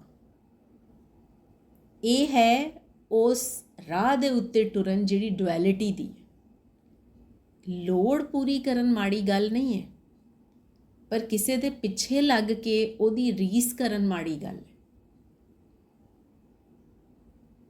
ਮਾਮਲਾ ਕੀ ਹੈ? ਮਾਮਲਾ ਇੱਕ ਤੇ ਹੈ ਕੋਈ ਮਸਲਾ, ਕੋਈ ਐਸੀ ਚੀਜ਼ ਜਿਹਦੇ ਵਿੱਚ ਅਸੀਂ ਫਸ ਗਏ ਹਾਂ ਤੇ ਨਿਕਲਿਆ ਨਹੀਂ ਜਾ ਰਿਹਾ, ਤੇ ਅਸੀਂ ਕਹਿੰਦੇ ਹਾਂ ਜੀ ਬਸ ਪੁੱਛੋ ਨਾ ਕਿਹੜੇ ਮਾਮਲੇ ਨੇ। ਉਹ ਵਾਰਿਸ ਸ਼ਾਹ ਵੀ ਹੀਰ ਦੇ ਵਿੱਚ ਲਿਖਦੇ ਨੇ ਕਿ ਚੇਤਾ ਮਾਮਲੇ ਪੈਣ ਤੇ ਭੱਜ ਜਾਵੇਂ, ਕਿ ਇਹ ਇਸ਼ਕ ਕਰਨਾ ਕੋਈ ਸੌਖਾ ਨਹੀਂ ਹੈ। ਇਹ ਨਾ ਹੋਵੇ ਕੱਲ੍ਹ ਨੂੰ ਕੋਈ ਔਕੜ ਬਣੇ, ਕੋਈ ਮੁਸੀਬਤ ਆਵੇ ਤੇ ਤੂੰ ਭੱਜ ਜਾਏ। ਤੇ ਇਹੀ ਮਾਮਲਿਆਂ ਦੀ ਕਹਾਣੀ ਇਹਦੇ ਵਿੱਚ ਹੈ, ਕਿਉਂਕਿ ਅਸੀਂ ਇਹ ਸਮਝਦੇ ਹਾਂ ਕਿ ਸਾਰਾ ਕੁਝ ਸਾਨੂੰ ਇੱਕੋ ਪੈਕੇਜ ਵਿੱਚ ਮਿਲੇ। ਇੱਕ ਪੈਕੇਜ ਦੇ ਵਿੱਚ ਸਾਰਾ ਕੁਝ ਨਹੀਂ ਆਉਂਦਾ, ਕਿਉਂਕਿ ਇਹ ਪੈਕੇਜ ਬਣਾਇਆ ਹੋਇਆ ਹੈ ਇਸ ਸਿਸਟਮ ਦਾ। ਹਾਂ, ਇੱਕ ਪੈਕੇਜ ਵਿੱਚ ਸਾਰਾ ਕੁਝ ਆਉਂਦਾ ਹੈ ਜਿਹੜਾ ਰੱਬ ਨੇ ਬਣਾਇਆ, ਜਿਹੜਾ ਕੁਦਰਤ ਨੇ ਬਣਾਇਆ। ਔਰ ਉਹ ਕੀ ਹੈ? ਅਸੀਂ ਵੇਖ ਵੀ ਰਹੇ ਹਾਂ, ਸੁਣ ਵੀ ਰਹੇ ਹਾਂ, ਬੋਲ ਵੀ ਰਹੇ ਹਾਂ, ਦਿਲ ਵੀ ਧੜਕ ਰਿਹਾ, ਹੱਥ ਪੈਰ ਵੀ ਚੱਲਦੇ ਨੇ ਪਏ, ਦਿਮਾਗ ਵੀ ਕੰਮ ਕਰ ਰਹੇ ਆ। ਇਹ ਹੈ ਇੱਕ ਪੈਕੇਜ, ਕਿਉਂਕਿ ਉਹਨੇ ਸਾਡੇ ਨਾਲ ਆਪਣਾ ਵਿਆਹ ਕੀਤਾ ਹੈ, ਉਹ ਸਾਡੇ ਅੰਦਰ ਵਸਦਾ ਹੈ ਪਿਆ, ਉਹ ਇੱਕ ਹੈ। ਅਸੀਂ ਉਸ ਇੱਕ ਦੇ ਕੋਲੋਂ ਆਪਣੇ ਆਪ ਨੂੰ ਵੱਖਰਾ ਕਰਕੇ ਇਸ ਵਿਹਾਰ ਦੀਆਂ ਜੋ ਮੋਹ ਮਾਇਆ ਦੀਆਂ ਚੀਜ਼ਾਂ ਨੇ ਉਹਨਾਂ ਦੇ ਪਿੱਛੇ ਟੁਰਨੇ ਆ। ਅਸੀਂ ਉਹ ਕੂੜੇ ਰਿਸ਼ਤੇ ਬਣਾਉਂਦੇ ਆ ਜਿਹੜੇ ਕਿ ਰਿਸ਼ਤੇ ਹੈ ਨਹੀਂ ਨੇ,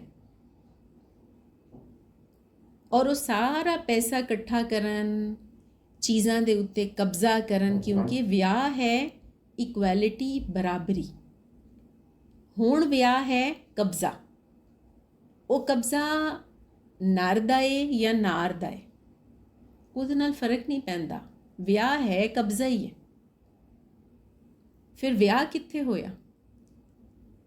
ਉਹ ਤੇ ਇੱਕ ਰਸਮ ਰੀਤ ਪੂਰੀ ਹੋਈ ਨਾ। ਰਸਮ ਰੀਤ ਤੇ ਜ਼ਿੰਦਗੀ ਨਹੀਂ ਹੈ। ਪਛਤਾਣਾ ਕਿਉਂ? ਅਸੀਂ ਹੁਣ ਜਿਹੜਾ ਸਾਹ ਪਹਿਲੇ ਲਿਆ ਸੀ ਉਹਨੂੰ ਵਾਪਸ ਲਿਆ ਸਕਨੇ ਹਾਂ?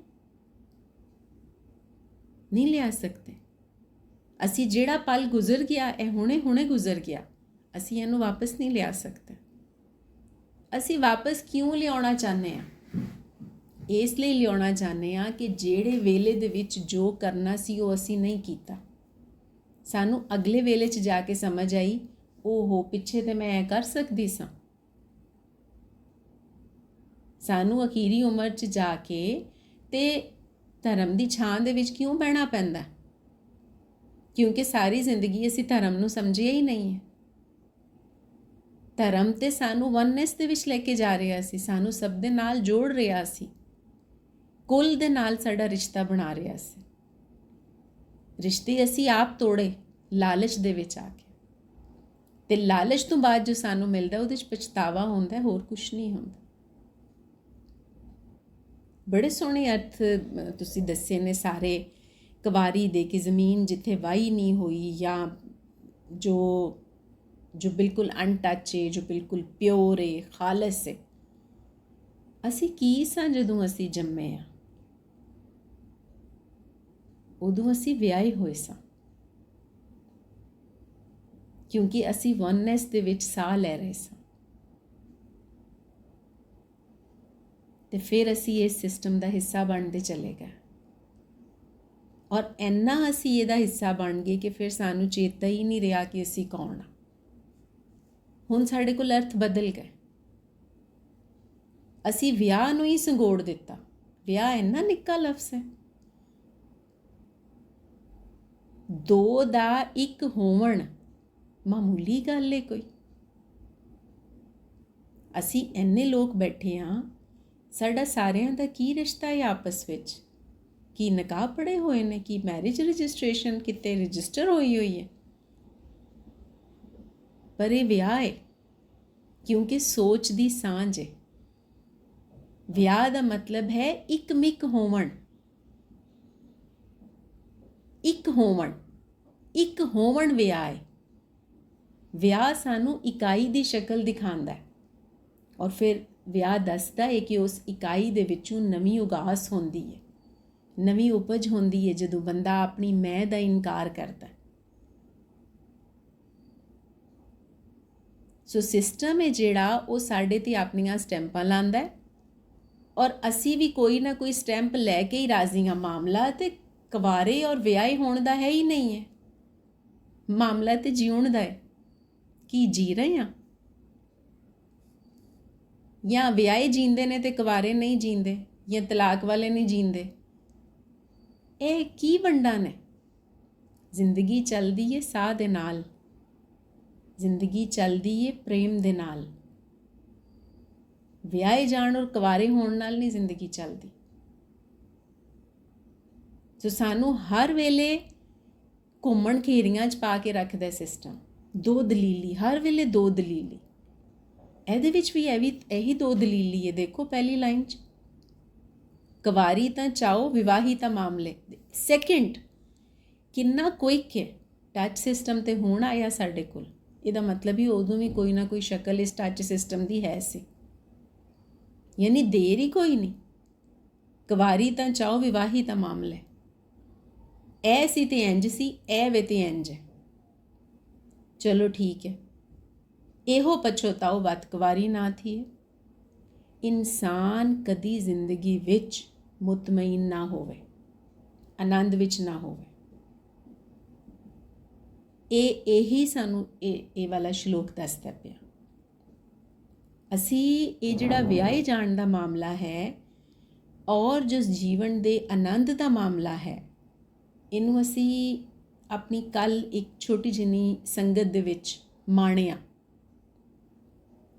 ਕੋਈ 27-28 ਸਾਲ ਪਹਿਲੇ ਜਿਹੜੇ ਸਟੂਡੈਂਟ ਸਾਡੇ ਕੋਲ ਪੜ੍ਹੇ ਸੀ, ਕੁਝ ਫਸਟ ਈਅਰ ਵਿੱਚ ਸੀ, ਕੁਝ ਥਰਡ ਈਅਰ ਵਿੱਚ ਸੀ, ਉਹ ਚਾਰੋਂ ਪੰਜੋਂ ਇਕੱਠੇ ਹੋ ਗਏ। ਉਹ ਇਕੱਠੀਆਂ ਹੋਈਆਂ ਸਾਰੀਆਂ ਬੀਬੀਆਂ ਵਿਆਹੀਆਂ ਗਈਆਂ ਨੇ ਅਤੇ ਬਾਲ ਬੱਚੇ ਨੇ, ਨੌਕਰੀਆਂ ਕਰ ਰਹੀਆਂ ਨੇ, ਪੈਸੇ ਕਮਾ ਰਹੀਆਂ ਨੇ ਔਰ ਠੀਕ ਠਾਕ ਸਭ ਕੁਛ ਹੈ, ਆਬਾਦ ਨੇ ਘਰ। ਇਕੱਠੀਆਂ ਹੋਈਆਂ, ਬੈਠੀਆਂ ਅਤੇ ਹੱਸਦੀਆਂ ਨੇ ਪਈਆਂ, ਖੁਸ਼ ਨੇ।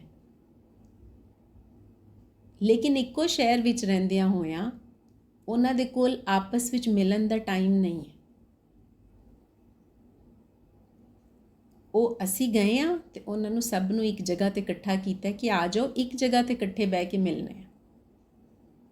ਇਕੱਠੀਆਂ ਹੋ ਗਈਆਂ ਅਤੇ ਫਿਰ ਸਾਡਾ ਤਾਂ ਉਹੀ ਸਵਾਲ ਸੀ ਜੋ ਸ਼ੁਰੂ ਤੋਂ ਪਹਿਲੇ ਦਿਨ ਤੋਂ ਸੀ ਕਿ ਇਹ ਦੱਸੋ, ਜਦੋਂ ਤੁਹਾਡੇ ਕੋਲ ਪੈਸੇ ਨਹੀਂ ਸਨ ਹੁੰਦੇ, ਮਾਂ ਬਾਪ ਨੂੰ ਕਿਰਾਇਆ ਲੈਣਾ ਹੁੰਦਾ ਸੀ ਖਾਣ ਪੀਣ ਲਈ, ਪਾਕਟ ਮਨੀ ਲਈ, ਫੀਸਾਂ ਲਈ, ਉਦੋਂ ਅਗਰ ਥੋੜ੍ਹੀ ਜਿੰਨੀ ਵੀ ਚੀਜ਼ ਮਿਲਦੀ ਸੀ ਨਾ ਅਤੇ ਉਹਦੀ ਖੁਸ਼ੀ ਕਿੰਨੀ ਸੀ, ਔਰ ਤੁਸੀਂ ਸਾਰੀਆਂ ਵੰਡ ਕੇ ਖਾਂਦੀਆਂ ਸੋ। ਫਿਰ ਤੁਹਾਡੇ ਕੋਲ ਪੈਸਾ ਆ ਗਿਆ, ਨੌਕਰੀਆਂ ਆ ਗਈਆਂ, ਹੁਣ ਤੁਸੀਂ ਜੋ ਚਾਹੋ ਤੁਸੀਂ ਖਰੀਦ ਕੇ ਖਾ ਸਕਦੀਆਂ ਹੋ। ਪਰ ਸਿਰਫ ਇਹ ਦੱਸੋ ਕਿ ਕੀ ਹੁਣ ਉਹ ਸਵਾਦ ਹੈ? ਇਕੱਠਾ ਜਵਾਬ ਉਹਨਾਂ ਨੇ ਦਿੱਤਾ ਕਿ ਨਹੀਂ। ਉਹ ਜਿਹੜੀ ਕਹਿੰਦੀਆਂ ਸਾਨੂੰ ਉਡੀਕ ਹੁੰਦੀ ਸੀ ਨਾ ਕਿ ਛੁੱਟੀ ਵਾਲੇ ਦਿਨ ਅਸੀਂ ਸਪੈਸ਼ਲ ਕੁਛ ਬਣਾਉਣਾ ਹੈ ਔਰ ਫਿਰ ਅਸੀਂ ਇਕੱਠਿਆਂ ਬਹਿ ਕੇ ਇਸ ਤਰ੍ਹਾਂ ਖਾਣਾ ਹੈ, ਕਹਿੰਦੀਆਂ ਉਹ ਨਹੀਂ ਹੈ। ਮੈਂ ਕਿਹਾ ਉਹ ਵਿਆਹ ਸੀ, ਕਿਉਂਕਿ ਸ਼ਲੋਕ ਤੇ ਇਹੀ ਪੜ੍ਹ ਰਹੇ ਸਾਂ ਪਿਛਲੇ ਹਫਤੇ ਤੋਂ। ਸੋ ਵਿਆਹ ਨੂੰ ਸਮਝਣ ਦੀ ਲੋੜ ਹੈ ਸਾਨੂੰ। ਵਿਆਹ ਦਾ ਮਤਲਬ ਹੈ ਕਿਸੇ ਨੂੰ ਆਪਣਾ ਕਰ ਲੈਣਾ ਜਾਂ ਆਪ ਕਿਸੇ ਦਾ ਹੋ ਜਾਣਾ। ਵੱਡਾ ਉਹ ਨਹੀਂ ਹੈ ਜਿਹਦੇ ਨਾਲ ਅਸੀਂ ਮੁਹੱਬਤ ਕਰ ਰਹੇ ਹਾਂ, ਵੱਡਾ ਉਹ ਵੇ ਜੋ ਮੁਹੱਬਤ ਕਰਦਾ ਹੀ ਪਿਆ। ਆਸ਼ਿਕ ਵੱਡਾ ਹੁੰਦਾ ਕਿਉਂਕਿ ਆਸ਼ਿਕ ਵਨਨੈਸ ਵਿੱਚ ਹੁੰਦਾ। ਉਹ ਆਪਣੀ ਮੈਂ ਨੂੰ ਤਿਆਗ ਚੁੱਕਿਆ ਹੁੰਦਾ। ਸੋ ਆਸ਼ਿਕ ਦੀ ਜਿਹੜੀ ਸ਼ਕਲ ਹੈ ਜੀਵਨ ਦੀ, ਉਹ ਵਿਆਹੀ ਹੋਈ ਹੈ। ਉਹਦੇ ਲਈ ਕੋਈ ਰਜਿਸਟ੍ਰੇਸ਼ਨ ਨਹੀਂ ਚਾਹੀਦੀ। ਇਹ ਪੂਰਾ ਜੀਵਨ ਸਾਡਾ ਜਿਹੜਾ ਖੜਾ ਹੈ, ਔਰ ਸਾਨੂੰ ਕਿੰਨੇ ਇਕੱਠਾ ਕੀਤਾ? ਬਾਬਾ ਫਰੀਦ ਜੀ ਨੇ, ਕਿਉਂਕਿ ਉਹ ਆਸ਼ਿਕ ਨੇ। ਆਸ਼ਿਕ ਕੀ ਕਰਦਾ? ਉਹ ਸਾਰਿਆਂ ਦੇ ਨਾਲ ਰਿਸ਼ਤਾ ਬਣਾ ਲੈਂਦਾ। ਔਰ ਸਾਰਿਆਂ ਨਾਲ ਰਿਸ਼ਤਾ ਕਿਸ ਤਰ੍ਹਾਂ ਉਹਦਾ ਬਣਦਾ ਹੈ? ਕਿਉਂਕਿ ਪਹਿਲੀ ਉਹ ਆਪਣਾ ਰਿਸ਼ਤਾ ਇੱਕ ਨਾਲ ਬਣਾਉਂਦਾ। ਜਿਵੇਂ ਬਾਬਾ ਫਰੀਦ ਨੇ ਖਾਜਾ ਬਖਤਿਆਰ ਕਾਕੀ ਦੇ ਨਾਲ ਬਣਾਇਆ, ਉਹਨਾਂ ਨੂੰ ਆਪਣਾ ਗੁਰੂ, ਆਪਣਾ ਉਸਤਾਦ, ਆਪਣਾ ਮੁਰਸ਼ਿਦ ਮੰਨਿਆ, ਆਪਣੀ ਮੈਂ ਦਾ ਇਨਕਾਰ ਕੀਤਾ। ਸੋ ਉਸ ਰਿਸ਼ਤੇ ਨੇ ਅੱਗੋਂ ਬਾਬਾ ਫਰੀਦ ਜੀ ਨੂੰ ਪੂਰੇ ਜੀਵਨ ਦੇ ਨਾਲ ਜੋੜ ਦਿੱਤਾ। ਇਹ ਹੈ ਵਿਆਹ। ਹੁਣ ਵਿਆਹ ਹੁੰਦਾ ਹੈ ਤੇ ਉਹ ਜੋੜਾ ਕਹਿੰਦਾ ਜੀ ਬਸ ਅਸੀਂ ਦੋ ਹਾਂ, ਬਾਕੀ ਕੋਈ ਨਹੀਂ। ਤੇ ਰਿਜ਼ਲਟ 6 ਮਹੀਨੇ ਬਾਅਦ ਫਿਰ ਆਊਟ ਹੋ ਜਾਂਦਾ। ਜਿਹੜਾ 2 ਦਾ 1 ਹੋਣ, ਉਹਨਾਂ 2 ਨੂੰ ਕੁੱਲ ਦੇ ਨਾਲ ਨਹੀਂ ਜੋੜ ਰਿਹਾ, ਉਹ ਵਿਆਹ ਨਹੀਂ ਹੈ। ਸਾਨੂੰ ਵਿਆਹ ਦੇ ਹੀ ਅਰਥ ਸਮਝਣੇ ਨੇ। ਵਿਆਹ ਹੈ ਇੱਕ ਹੋਣ, ਇਕਾਈ ਨੂੰ ਸਮਝਣ। ਜੀਵਨ ਪੂਰਾ ਇਕਾਈ ਹੈ, ਔਰ ਇਕਾਈ ਤੋਂ ਬਾਹਰ ਜੋ ਵੀ ਕੁਛ ਹੈ, ਵਨਨੈਸ ਤੋਂ ਬਾਹਰ ਜੋ ਵੀ ਕੁਝ ਹੈ, ਉਹ ਮਾਮਲੇ ਨੇ। ਜਦੋਂ ਅਸੀਂ ਪ੍ਰੇਮ ਵਿੱਚ ਹਾਂ, ਪਿਆਰ ਵਿੱਚ ਹਾਂ, ਕਿਸੇ ਨੇ ਚੰਗਾ ਕਿਹਾ ਠੀਕ ਹੈ, ਮੰਦਾ ਕਿਹਾ ਤਾਂ ਵੀ ਠੀਕ ਹੈ, ਕੋਈ ਗੱਲ ਨਹੀਂ, ਕਿਉਂਕਿ ਸੱਜਣਾ ਦੀ ਗੱਲ ਮਾੜੀ ਨਹੀਂ ਲੱਗਦੀ। ਤੇ ਜਦੋਂ ਅਸੀਂ ਜੀਵਨ ਵਿੱਚ ਵਿਆਹ ਤੋਂ ਬਾਹਰ ਹਾਂ ਤੇ ਫਿਰ ਕੋਈ ਸਾਨੂੰ ਕੁਛ ਕਵੇ ਤੇ ਫਿਰ ਜਾਏ ਕਿੱਥੇ? ਅਸੀਂ ਉਹਦੀਆਂ 7 ਨਸਲਾਂ ਪੁਣਨੀਆਂ ਨੇ, ਦਿਲ 'ਚ ਗੰਢ ਬੰਨ ਲੈਣੀ ਨੇ, ਮੈਨੂੰ ਇਸ ਵੇਲੇ ਇਹ ਕਿਹਾ ਸੀ। ਸੋ ਬਸ ਇਹੀ ਥੋੜ੍ਹੀ ਜਿੰਨੀ ਕੀ ਸਮਝ ਬਣੀ ਸੀ ਕਿ ਅਸੀਂ ਵਿਆਹ ਦੇ ਮਾਮਲੇ ਨੂੰ ਸਮਝੀਏ। ਇਹ ਸਿਰਫ ਇੱਕ ਉਹ ਰਿਸ਼ਤਾ ਨਹੀਂ ਹੈ ਜਿਹਨੂੰ ਅਸੀਂ ਇਸ ਵੇਲੇ ਇਸ ਸਿਸਟਮ 'ਚ ਦੇਖ ਰਹੇ ਹਾਂ, ਕਿਉਂਕਿ ਇਸ ਸਿਸਟਮ ਦਾ ਕੰਮ ਹੈ ਲਫ਼ਜ਼ਾਂ ਨੂੰ ਸੰਗੋੜਨਾ, ਛੋਟਾ ਕਰਨਾ, ਨਿੱਕਾ ਕਰਨਾ। ਬਾਬਾ ਫਰੀਦ ਜੀ ਉਸੇ ਸਿਸਟਮ ਦੇ ਉਹਨਾਂ ਲਫ਼ਜ਼ਾਂ ਨੂੰ ਲੈ ਕੇ ਤੇ ਫਿਰ ਦੁਬਾਰਾ ਖਿਲਾਰ ਰਹੇ ਨੇ ਕਿ ਸਾਵਧਾਨ ਹੋ ਜਾਓ। ਖੁਸ਼ੀ ਦਾ ਤਾਲੁਕ ਨਾ ਕੁਆਰੇ ਹੋਣ ਨਾਲ ਹੈ ਤੇ ਨਾ ਵਿਆਹੇ ਜਾਣ ਨਾਲ ਹੈ। ਖੁਸ਼ੀ ਦਾ ਤਾਲੁਕ ਜੀਵਨ ਦੀ ਸਮਝ ਦੇ ਨਾਲ ਹੈ, ਵਨਨੈਸ ਦੇ ਵਿੱਚ ਜੀਉਣ ਦੇ ਨਾਲ ਹੈ। ਜੀ ਸੁਰਿੰਦਰ ਜੀ।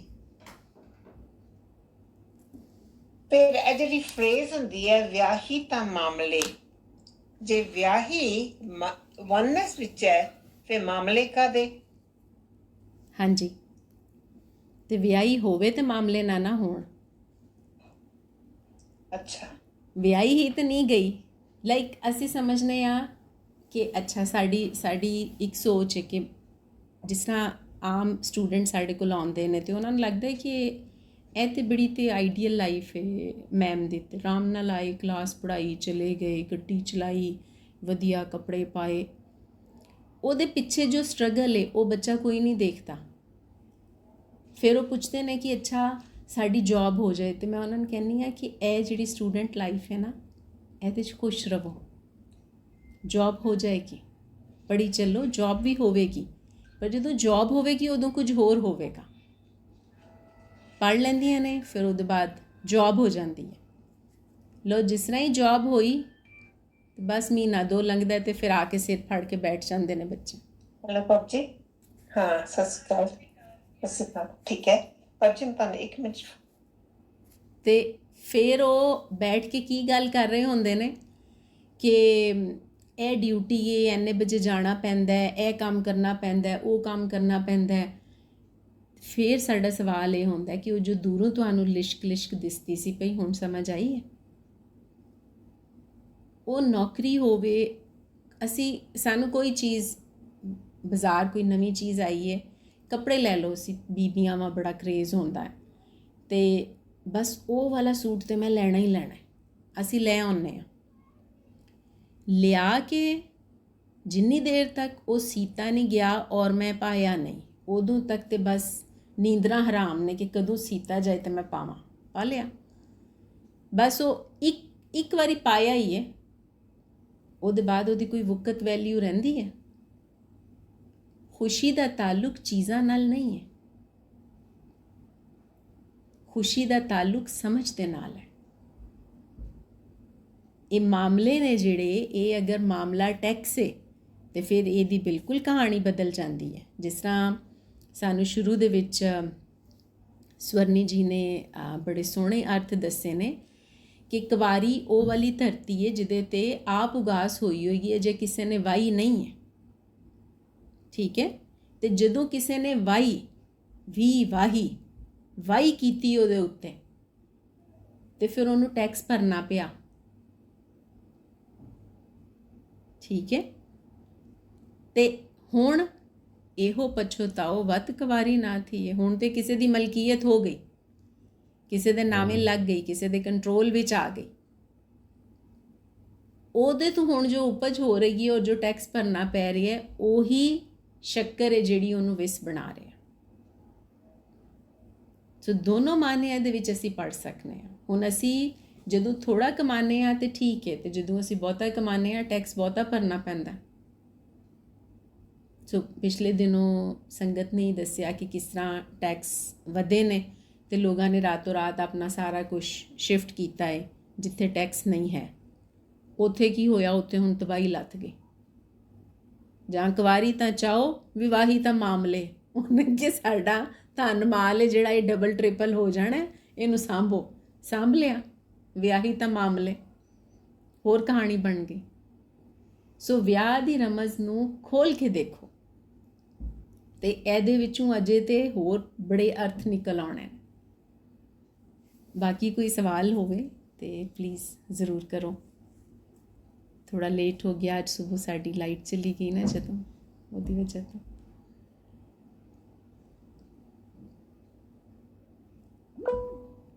ਜੀ ਗੋਪੀ ਜੀ। ਤੁਸੀਂ ਕਹਿੰਦੇ ਹੋ ਕਿ ਵਿਆਹਣਾ is to become somebody else's, ਕਿ ਕਿਸੇ ਦੇ ਹੋਰ, or for them to become yours. Okay? But I feel that is still waiting to unite with someone. Isn't it more true ਕਿ ਤੁਸੀਂ ਆਪਣੇ ਆਪ ਨੂੰ ਪਛਾਣੋ and connect with yourself first, ਤੇ ਫਿਰ ਹੀ ਤੁਹਾਨੂੰ comfort ਹੋਏਗੀ। When you're comfortable with yourself, ਉਦੋਂ ਫਿਰ you're comfortable with anyone. ਫਿਰ ਕੋਈ ਕੁਛ ਤੁਹਾਨੂੰ ਕਹੇ, ਉਹ ਫਿਰ ਲੱਗਦੀ ਨਹੀਂ ਗੱਲ, ਕਿਉਂਕਿ ਤੁਹਾਨੂੰ ਪਤਾ ਹੁੰਦਾ ਕਿ ਤੁਹਾਡੇ 'ਚ ਕੀ ਹੈ ਅਤੇ ਕੀ ਨਹੀਂ ਹੈ। So I don't understand that. ਨਾਲੇ ਜੇ ਤੁਸੀਂ ਕਹੋ ਕਿ ਤੁਸੀਂ ਕਿਸੇ ਹੋਰ ਦੇ ਹੋ ਜਾਓ, then you're always trying to change yourself to become what they want you to become. ਫਿਰ ਉਹ ਵੀ ਨਹੀਂ ਠੀਕ, because ਫਿਰ ਤੁਸੀਂ you're still not connected to yourself. ਬਿਲਕੁਲ ਠੀਕ ਹੈ ਗੋਪੀ ਜੀ, ਦੋਨੋਂ ਤੁਹਾਡੇ ਸਵਾਲ ਠੀਕ ਨੇ। ਇਹੀ ਜਿਹੜੀ ਡੁਐਲਿਟੀ ਹੈ ਨਾ ਸੋਚ ਦੀ, ਇਹ ਸਿਸਟਮ ਨੇ ਸਾਨੂੰ ਦਿੱਤੀ ਹੈ। ਕਿਸੇ ਦਾ ਹੋ ਜਾਣ ਜਾਂ ਕਿਸੇ ਨੂੰ ਆਪਣਾ ਕਰ ਲੈਣ, ਉਹਦੇ ਲਈ ਤੁਸੀਂ ਕਹਿ ਰਹੇ ਹੋ ਕਿ ਜੋ ਪਹਿਲਾ ਪੁਆਇੰਟ ਹੈ ਉਹ ਹੈ ਕਿ ਅਸੀਂ ਆਪਣੇ ਆਪ ਨੂੰ ਸਮਝੀਏ। ਆਪਣੇ ਆਪ ਨੂੰ ਸਮਝਣ, ਆਪਣੇ ਆਪ ਦੇ ਨਾਲ ਵਿਆਹੇ ਜਾਵਣ। ਵਿਆਹ ਦਾ ਮਤਲਬ ਹੈ ਇੱਕਮਿਕ ਹੋਣ। ਅਤੇ ਮੈਂ ਕੌਣ ਹਾਂ?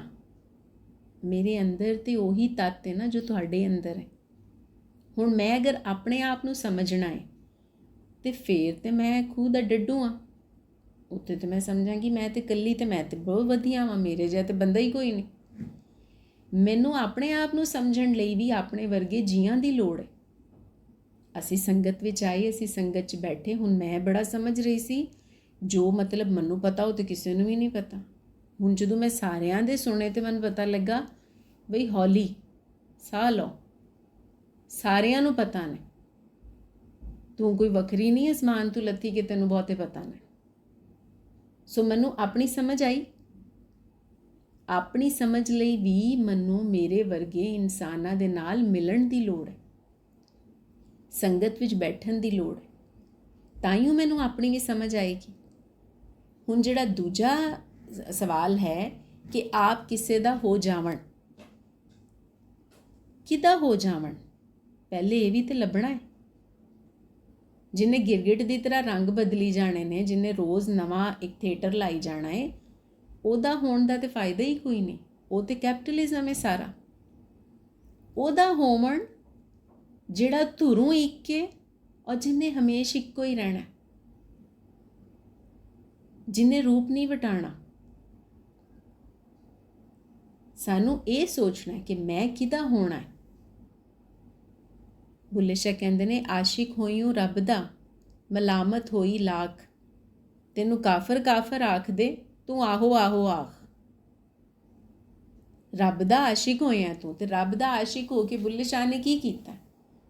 ਉਹਨੇ ਲੋਕਾਂ ਨੂੰ ਸੁਰਤ ਦੇਣੀ ਸ਼ੁਰੂ ਕੀਤੀ ਹੈ। ਉਹ ਲੋਕਾਂ ਨੂੰ ਸੁਰਤ ਦੇਣਾ, ਖਲਕਤ ਨੂੰ ਜਗਾਉਣਾ, ਉਹਨਾਂ ਦਾ ਹਿੱਸਾ ਬਣਨਾ, ਉਹਨਾਂ ਨੂੰ ਆਪਣਾ ਬਣਾਉਣਾ, ਇਹ ਵਿਆਹ ਹੀ ਹੈ ਨਾ। ਤੇ ਇਹਦਾ ਨਤੀਜਾ ਕੀ ਨਿਕਲਿਆ ਕਿ ਲੋਕ ਕਾਫਰ ਕਾਫਰ ਆਖਦੇ ਨੇ ਪਿਤਾ ਨੂੰ। ਉਹਨਾਂ ਨੇ ਦੀਨ ਈਮਾਨ ਚੋਂ ਹੀ ਬਾਹਰ ਕਰ ਦਿੱਤਾ। ਉਹ ਕਹਿੰਦੇ ਠੀਕ ਹੈ, ਤੂੰ ਆਹੋ ਆਹੋ ਆਖ। ਤੁਹਾਡੀ ਵਿਚਾਰ ਲੀ ਪੱਕੀ ਹੋਣੀ ਚਾਹੀਦੀ ਹੈ, ਤੁਹਾਡੀ ਆਈਡੀਆਲੋਜੀ ਪੱਕੀ ਹੋਣੀ ਚਾਹੀਦੀ ਹੈ, ਤੁਹਾਨੂੰ ਪਤਾ ਹੋਵੇ ਤੁਸੀਂ ਕਿਹਦੇ ਲੜ ਲੱਗੇ ਹੋ। ਖਾਜਾ ਨਿਜ਼ਾਮੁਦੀਨ ਨੇ ਜਿਹੜੇ ਉਹਨਾਂ ਦਾ ਜੋ ਰਿਸ਼ਤਾ ਹੈ ਬਾਬਾ ਫਰੀਦ ਦੇ ਨਾਲ, ਉਹ ਕੀ ਹੈ ਕਿ ਇੱਕ ਛੋਟੀ ਜਿੰਨੀ ਵੀ ਉਹਨਾਂ ਦੀ ਆਖੀ ਹੋਈ ਉਹਨਾਂ ਨੇ ਇਗਨੋਰ ਨਹੀਂ ਕਰਨੀ। ਤੇ ਇੱਕ ਵਾਰੀ ਬੈਠੇ ਸੀ ਔਰ ਸੁਣਿਆ ਬਾਬਾ ਫਰੀਦ ਤੋਂ ਕਿ ਰਿਸ਼ਤੇਦਾਰਾਂ ਦੇ, ਦੋਸਤਾਂ ਦੇ ਜੋ ਹਕੂਕ ਨੇ ਉਹ ਪੂਰੇ ਕਰੋ, ਆਪਣੀਆਂ ਡਿਊਟੀਆਂ ਨੇ ਜਿਹੜੀਆਂ ਉਹ ਸਾਰੀਆਂ ਪੂਰੀਆਂ ਕਰੋ। ਵਾਪਿਸ ਆਏ, ਸੋਚਦੇ ਰਹੇ ਤੇ ਫਿਰ ਯਾਦ ਆਇਆ ਮੈਂ ਇੱਕ ਬੰਦੇ ਕੋਲੋਂ ਕਿਤਾਬ ਲਈ ਸੀ ਤੇ ਉਹ ਫਿਰ ਮੈਂ ਉਹਨੂੰ ਵਾਪਿਸ ਨਹੀਂ ਕਰ ਸਕਿਆ। ਫਿਰ ਉਹਦੇ ਕੋਲ ਗਏ, ਜਾ ਕੇ ਉਹਦੇ ਕੋਲੋਂ ਮਾफ़ੀ ਮੰਗੀ ਕਿ ਬਈ ਤੁਹਾਡੀ ਕਿਤਾਬ ਸੀ ਮੇਰੇ ਕੋਲ, ਗਵਾਚ ਗਈ ਜਾਂ ਦੇਰ ਨਾਲ ਵਾਪਿਸ ਕਰ ਰਹੇ ਹਾਂ, ਸੋ ਮੈਂ ਮਾफ़ੀ ਚਾਹੁੰਦਾ। ਤੇ ਉਸ ਬੰਦੇ ਨੇ ਕਿਹਾ ਕਿ ਫਰੀਦ ਨੂੰ ਮਿਲ ਕੇ ਆ ਰਹੇ ਹਾਂ। ਖਾਜਾ ਨਿਜ਼ਾਮੁਦੀਨ ਨੇ ਕਿਹਾ ਹਾਂ। ਫਿਰ ਇੱਕ ਕੱਪੜੇ ਵਾਲੇ ਕੋਲੋਂ ਕੋਈ ਕੱਪੜਾ ਲਿਆ ਸੀ ਸ਼ਾਇਦ, ਤੇ ਉਹਦੇ ਪੈਸੇ ਦੇਣੇ ਸੀ। ਉਹਦੇ ਕੋਲ ਗਏ, ਉਹਨੂੰ ਦੱਸਿਆ ਕਿ ਇਹ ਥੋੜ੍ਹੇ ਪੈਸੇ ਹੈ ਨੇ, ਇਹ ਲੈ ਲਓ, ਬਾਕੀ ਰਹਿੰਦੇ ਨੇ, ਜਦੋਂ ਹੋਏ ਮੈਂ ਉਹ ਵੀ ਦੇ ਦਿਆਂਗਾ। ਉਹਨੇ ਕਿਹਾ ਕਿ ਬਾਬਾ ਫਰੀਦ ਕੋਲ ਹਾਜ਼ਰੀ ਲਾ ਕੇ ਆਏ ਆ। ਖਾਜਾ ਨਿਜ਼ਾਮੁਦੀਨ ਨੇ ਕਿਹਾ ਕਿ ਹਾਂ। ਉਹਨੇ ਕਿਹਾ ਚੱਲ ਜਾ, ਤੈਨੂੰ ਪੈਸੇ ਬਖਸ਼ੇ, ਕੋਈ ਗੱਲ ਨਹੀਂ। ਸੋ ਉਹਦੇ ਪਿੱਛੇ ਲੱਗਣਾ ਹੈ ਜਿੱਥੋਂ ਕੋਈ ਸਮਝ ਮਿਲੇ, ਜਿਹੜਾ ਆਪ ਵਨਨੈਸ ਦੇ ਵਿੱਚ ਹੈ। ਤੇ ਜੇ ਉਹ ਨਹੀਂ ਲੱਭ ਰਿਹਾ ਤੇ ਫਿਰ ਸਾਡੇ ਆਲੇ ਦੁਆਲੇ ਨੇਚਰ ਪਈ ਹੈ ਨਾ, ਇਹਨੂੰ ਵੇਖ ਲਈਏ। ਧਰਤੀ ਨੇ ਇਹ ਨਹੀਂ ਕਹਿਣਾ ਕਿ ਅੱਜ ਮੇਰਾ ਰੰਗ ਨੀਲਾ ਹੈ ਤੇ ਅੱਜ ਪੀਲਾ ਹੈ ਤੇ ਅੱਜ ਮੈਂ ਫੈਸ਼ਨ ਬਦਲ ਲਿਆ ਤੇ ਹੁਣ ਕੁਰਤਾ ਪਜਾਮਾ ਤੇ ਹੁਣ ਟਰਾਊਜ਼ਰ ਤੇ ਹੁਣ ਪਲਾਜ਼ੋ ਤੇ ਹੁਣ ਛੋਟੀ ਸ਼ਰਟ ਤੇ ਹੁਣ ਲੰਬੀ ਸ਼ਰਟ। ਨੋ, ਧਰਤੀ ਦਾ ਇੱਕੋ ਕੰਮ ਹੈ, ਉਪਜਾਣਾ ਹੈ ਤੇ ਸਾਰਿਆਂ ਦਾ ਢਿੱਡ ਭਰਨਾ ਹੈ, ਕਿਉਂਕਿ ਧਰਤੀ ਤੇ ਸਦਾ ਦੀ ਵਿਆਹੀ ਹੈ। ਹਵਾ ਤੋਂ ਸਿੱਖਣਾ ਹੈ ਅਸੀਂ ਜੀਣਾ, ਆਪਣੇ ਕੋਲ ਨਹੀਂ ਰੱਖਣਾ ਕੁਛ ਵੀ। ਜਿੱਥੋਂ ਲੰਘਣਾ ਵੰਡੀ ਜਾਣਾ, ਦਈ ਜਾਣਾ ਤੇ ਅੱਗੇ ਚੱਲੀ ਜਾਣਾ। ਪਾਣੀ ਤੋਂ ਸਿੱਖਣਾ ਹੈ ਅਸੀਂ ਜ਼ਿੰਦਗੀ ਕੀ ਹੈ। ਜ਼ਿੰਦਗੀ ਜ਼ਿੰਦਾ ਕਰਨ ਦਾ ਅਮਲ ਹੈ, ਮੌਤ ਦੇਣ ਦਾ ਨਹੀਂ। ਔਰ ਅਗਰ ਮੈਂ ਜ਼ਿੰਦਾ ਵਾਂ ਤੇ ਮੈਂ ਤਾਂ ਜ਼ਿੰਦਾ ਵਾਂ ਜੇ ਤੂੰ ਵੀ ਜ਼ਿੰਦਾ ਹੋਵੇਂ। ਇਹ ਹੈ ਵਿਆਹ। ਸੋ ਅਸੀਂ ਕਿੱਦਾਂ ਹੋਣਾ ਹੈ, ਇਹੀ ਗੱਲ ਅਸੀਂ ਕੱਲ ਉਹ ਸਟੂਡੈਂਟਸ ਦੇ ਨਾਲ ਕੀਤੀ ਸੀ ਕਿ ਠੀਕ ਹੈ ਤੁਹਾਡਾ ਸਾਡੇ ਨਾਲ ਰਿਸ਼ਤਾ ਸੀ ਕਿ ਪਿਆਰ ਸੀ, ਸਿਰਫ ਇੱਕੋ ਲਗਨ ਸੀ ਇਹਨਾਂ ਦੀ ਕਿ ਬਸ ਉਹ ਕਰਨਾ ਜੋ ਸਾਡੀ ਮਿਸ ਨੇ ਕਹਿਣਾ। ਇਸ ਤੋਂ ਅੱਗੇ ਪਿੱਛੇ ਦੂਜੀ ਗੱਲ ਹੀ ਕੋਈ ਨਹੀਂ ਸੀ। ਨਾ ਦਿਨ ਦੇਖਣਾ ਨਾ ਰਾਤ ਦੇਖਣੀ ਹੈ, ਬਸ ਦੇਖਣਾ ਕਿ ਮਿਸ ਦੇਖ ਕਿੱਥੇ ਰਹੇ ਨੇ ਤੇ ਜਿੱਥੇ ਦੇਖ ਰਹੇ ਨੇ ਉੱਥੇ ਕੀ ਹੈ। ਇਹ ਰਿਸ਼ਤਾ ਸੀ। ਤੇ ਮੈਂ ਕਿਹਾ ਅੱਜ ਤੁਸੀਂ ਕਿੱਥੇ ਖੜੀਆਂ ਹੋ ਕਿ ਤੁਸੀਂ ਪੂਰਾ ਪਰਿਵਾਰ ਸੰਭਾਲ ਕੇ ਬੈਠੀਆਂ ਹੋ, ਸਿਰਫ ਉਸ ਇੱਕ ਰਿਸ਼ਤੇ ਦੀ ਵਜ੍ਹਾ ਤੋਂ। ਕਹਿੰਦੀਆਂ ਉਦੋਂ ਸਾਨੂੰ ਲੱਗਦਾ ਸੀ ਸਾਨੂੰ ਮਿਸ ਝਿੜਕੀ ਜਾਂਦੇ ਨੇ, ਫਿਰ ਅਸੀਂ ਕਹਿਣਾ ਪਤਾ ਨਹੀਂ ਸਾਨੂੰ ਝਿੜਕਦੇ ਕਿਉਂ ਨੇ, ਪਰ ਹੱਸ ਪੈਂਦੀਆਂ ਸੀ ਕਿ ਕੋਈ ਨਹੀਂ ਠੀਕ ਹੈ ਝਿੜਕੀ ਜਾਓ। ਕਹਿੰਦੀਆਂ ਹੁਣ ਅਸੀਂ ਇੰਨੇ ਪੱਕੇ ਹੋ ਗਏ ਹਾਂ, ਹੁਣ ਜੋ ਮਰਜ਼ੀ ਕੋਈ ਕਹੀ ਜਾਏ ਅਸੀਂ ਹੱਸੀ ਜਾਂਦੇ ਹਾਂ। ਸੋ ਉਹ ਵੀ ਰਿਸ਼ਤੇ ਵਿੱਚ ਹੀ ਰਹਿ ਕੇ ਹੋਇਆ ਨਾ, ਨਹੀਂ ਤੇ ਮਾਂ-ਬਾਪ ਤੇ ਲਾਡਲਾ ਰੱਖਦੇ ਨੇ, ਮਾਂ-ਬਾਪ ਤੇ ਕਹਿੰਦੇ ਹੀ ਕੁਛ ਨਹੀਂ। ਸੋ ਮੇਰੇ ਕੋਲ ਤੇ ਇਹਨਾਂ ਦੀ ਬਹੁਤ ਟਫ ਟ੍ਰੇਨਿੰਗ ਹੋਈ ਕਿਉਂਕਿ ਅਸੀਂ ਇਕੱਠੇ ਰਹਿੰਦੇ ਸੀ ਕਿ ਅਗਰ ਇੱਕ ਚਮਚ ਵੀ ਕਿਸੇ ਗਲਤ ਜਗ੍ਹਾ ਤੇ ਪਿਆ ਤੇ ਕਿਉਂ ਪਿਆ, ਚੁੱਕੋ। ਮੈਂ ਰਾਤ ਨੂੰ ਉੱਠ ਕੇ ਅਗਰ ਮੈਂ ਦੇਖੀ ਕੋਈ ਚੀਜ਼ ਉਰਾਂ ਪਰਾਂ ਕਿਸੇ ਕਮਰੇ ਵਿੱਚ ਜਾਂ ਕਿਚਨ ਤੇ ਮੈਂ ਸਾਰੀਆਂ ਬੱਤੀਆਂ ਬਾਲ ਕੇ ਸਾਰਿਆਂ ਨੂੰ ਜਗਾ ਦਿੰਦੀ ਸੀ। ਸੋ ਰਿਸ਼ਤਾ ਹੈ ਜਿਹੜਾ ਉਹ ਸਾਨੂੰ ਬਣਾਉਂਦਾ ਹੈ। ਵਿਆਹ ਇੱਕ ਮਿਕ ਹੋਵਣ, ਜੇ ਅਸੀਂ ਉਹਦੇ ਵਿੱਚੋਂ ਬਣੇ ਨਹੀਂ, ਸਜਰੇ ਨਹੀਂ ਹੋਏ, ਨਵੇਂ ਨਹੀਂ ਹੋਏ। ਹੁਣ ਇਹ ਪਲ ਜਿਹੜੇ ਸੰਗਤ ਦੇ ਸਨ, ਇਹ ਸੰਗਤ ਦੇ ਨਾਲ ਵਿਆਹੇ ਜਾਵਣ ਦਾ ਅਮਲ ਸੀ। ਇਹਦੇ ਵਿੱਚੋਂ ਜੇ ਅਸੀਂ ਸੁਰਤ ਲੈ ਕੇ ਨਹੀਂ ਉੱਠ ਰਹੇ ਤੇ ਫਿਰ ਤੇ ਕੁਝ ਵੀ ਨਹੀਂ ਹੈ। ਫਿਰ ਤੇ ਜਿਵੇਂ ਬਾਕੀ ਦਿਨ ਲੰਘਿਆ ਇਹ ਵੀ ਲੰਘ ਗਿਆ। ਸੋ ਕੋਸ਼ਿਸ਼ ਹੀ ਕਰ ਸਕਦੀ ਹਾਂ ਕਿ ਮੈਂ ਜੋ ਲਫ਼ਜ਼ਾਂ ਵਿੱਚ ਆਖਿਆ ਜਾ ਸਕੇ, ਕਿਉਂਕਿ ਮੀਆਂ ਮੁਹੰਮਦ ਬਖਸ਼ ਕਹਿੰਦੇ ਨੇ ਕਿ ਲਫ਼ਜ਼ ਨੇ ਜਿਹੜੇ ਉਹਨਾਂ ਦੇ ਵਿੱਚ ਤੇ ਅਸੀਂ ਉਹ ਕਹਿੰਦੇ ਹਾਂ ਜੋ ਕਿ ਕਹਿਣ ਦੇ ਵਿੱਚ ਆ ਸਕਦਾ ਹੈ। ਬਾਕੀ ਕਹਿਣਾ ਤੇ ਉਹ ਚਾਹੁੰਦੇ ਆ ਜਿਹਦੇ ਲਈ ਲਫ਼ਜ਼ ਬਣੇ ਹੀ ਨਹੀਂ ਅਜੇ। ਸੋ ਮੈਂ ਹੁਣ ਮੀਆਂ ਮੁਹੰਮਦ ਬਖਸ਼ ਦਾ ਹੀ ਆਸਰਾ ਲੈ ਸਕਦੀ ਹਾਂ ਇਸ ਵੇਲੇ ਕਿ ਜੋ ਸਮਝ ਵਿਆਹ ਦੀ ਬਣੀ ਹੋਈ ਹੈ ਉਹਨੂੰ ਕਿਵੇਂ ਐਕਸਪਲੇਨ ਕਰਾਂ, ਉਹ ਲਫ਼ਜ਼ ਬਾਣੀ ਜਾਣ ਕੇ ਸੰਗਤ ਨਹੀਂ ਬਣਾ ਲੈਣੇ ਮੈਂ। ਹੋਰ ਕੋਈ ਸਵਾਲ ਜਾਂ ਕੋਈ ਫੀਡਬੈਕ ਜਾਂ ਕੋਈ ਗੱਲ ਤੁਸੀਂ ਕਰਨਾ ਚਾਹੋ ਪਲੀਜ਼ ਕਰੋ ਸਾਂਝੀ। ਲੇਟ ਹੋ ਗਿਆ।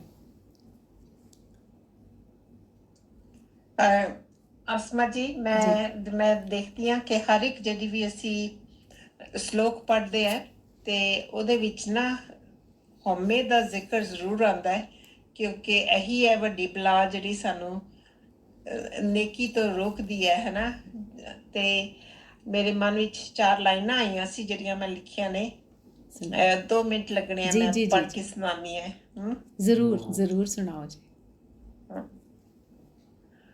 ਹਉਮੈ ਦੀ ਕੀ ਗੱਲ ਸੁਣਾਵਾਂ, ਮੈਂ ਮੇਰੀ ਨਹੀਂ ਤੇਰੀ, ਖਾ ਗਈ ਏ ਤੱਤੀ ਰੂ ਮੇਰੀ। ਮਿੱਟੀ ਨੂੰ ਇਹਨੇ ਜਫਾ ਪਾਇਆ, ਬਣਾ ਗਿਆ ਇਹ ਰਸਤਾ ਪਰਾਇਆ। ਕਾਕੀ ਮਾਈ ਕਾਕੋ ਬਾਪ, ਕਾਕੀ ਭੈਣ ਭਰਾ ਸਭੇ ਆਪ। ਮਨ ਨੂੰ ਮੈਂ ਬੜਾ ਸਮਝਾਵਾਂ, ਖਾਲੀ ਹੈ ਤੂੰ ਇਹ ਪਿੰਜਰਾ ਵੀ ਪਰਾਇਆ। ਵਾਹ ਬਸ ਜੀ, ਇੰਨੀ ਕੀ। ਵਾਹ ਵਾਹ, ਬਹੁਤ ਸੋਹਣਾ, ਬਹੁਤ ਬਹੁਤ ਕਮਾਲ ਸੁਰਿੰਦਰ ਜੀ, ਬਹੁਤ ਹੀ ਖੂਬਸੂਰਤ ਹੈ। ਤੇ ਤੁਸੀਂ ਸਾਨੂੰ ਸ਼ਲੋਕ ਸੁਣਾਓ ਹੁਣ, ਫਿਰ ਅਸੀਂ ਇਜਾਜ਼ਤ ਲਵਾਂਗੇ। ਨਹੀਂ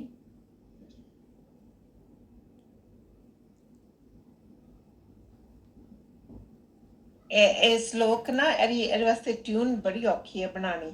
ਅੱਛਾ ਹਾਂਜੀ, ਫਿਰ ਹੁਣ ਅੱਛਾ ਇੱਥੇ ਰਹਿੰਦਾ। चलो ठीक है, ठीक है।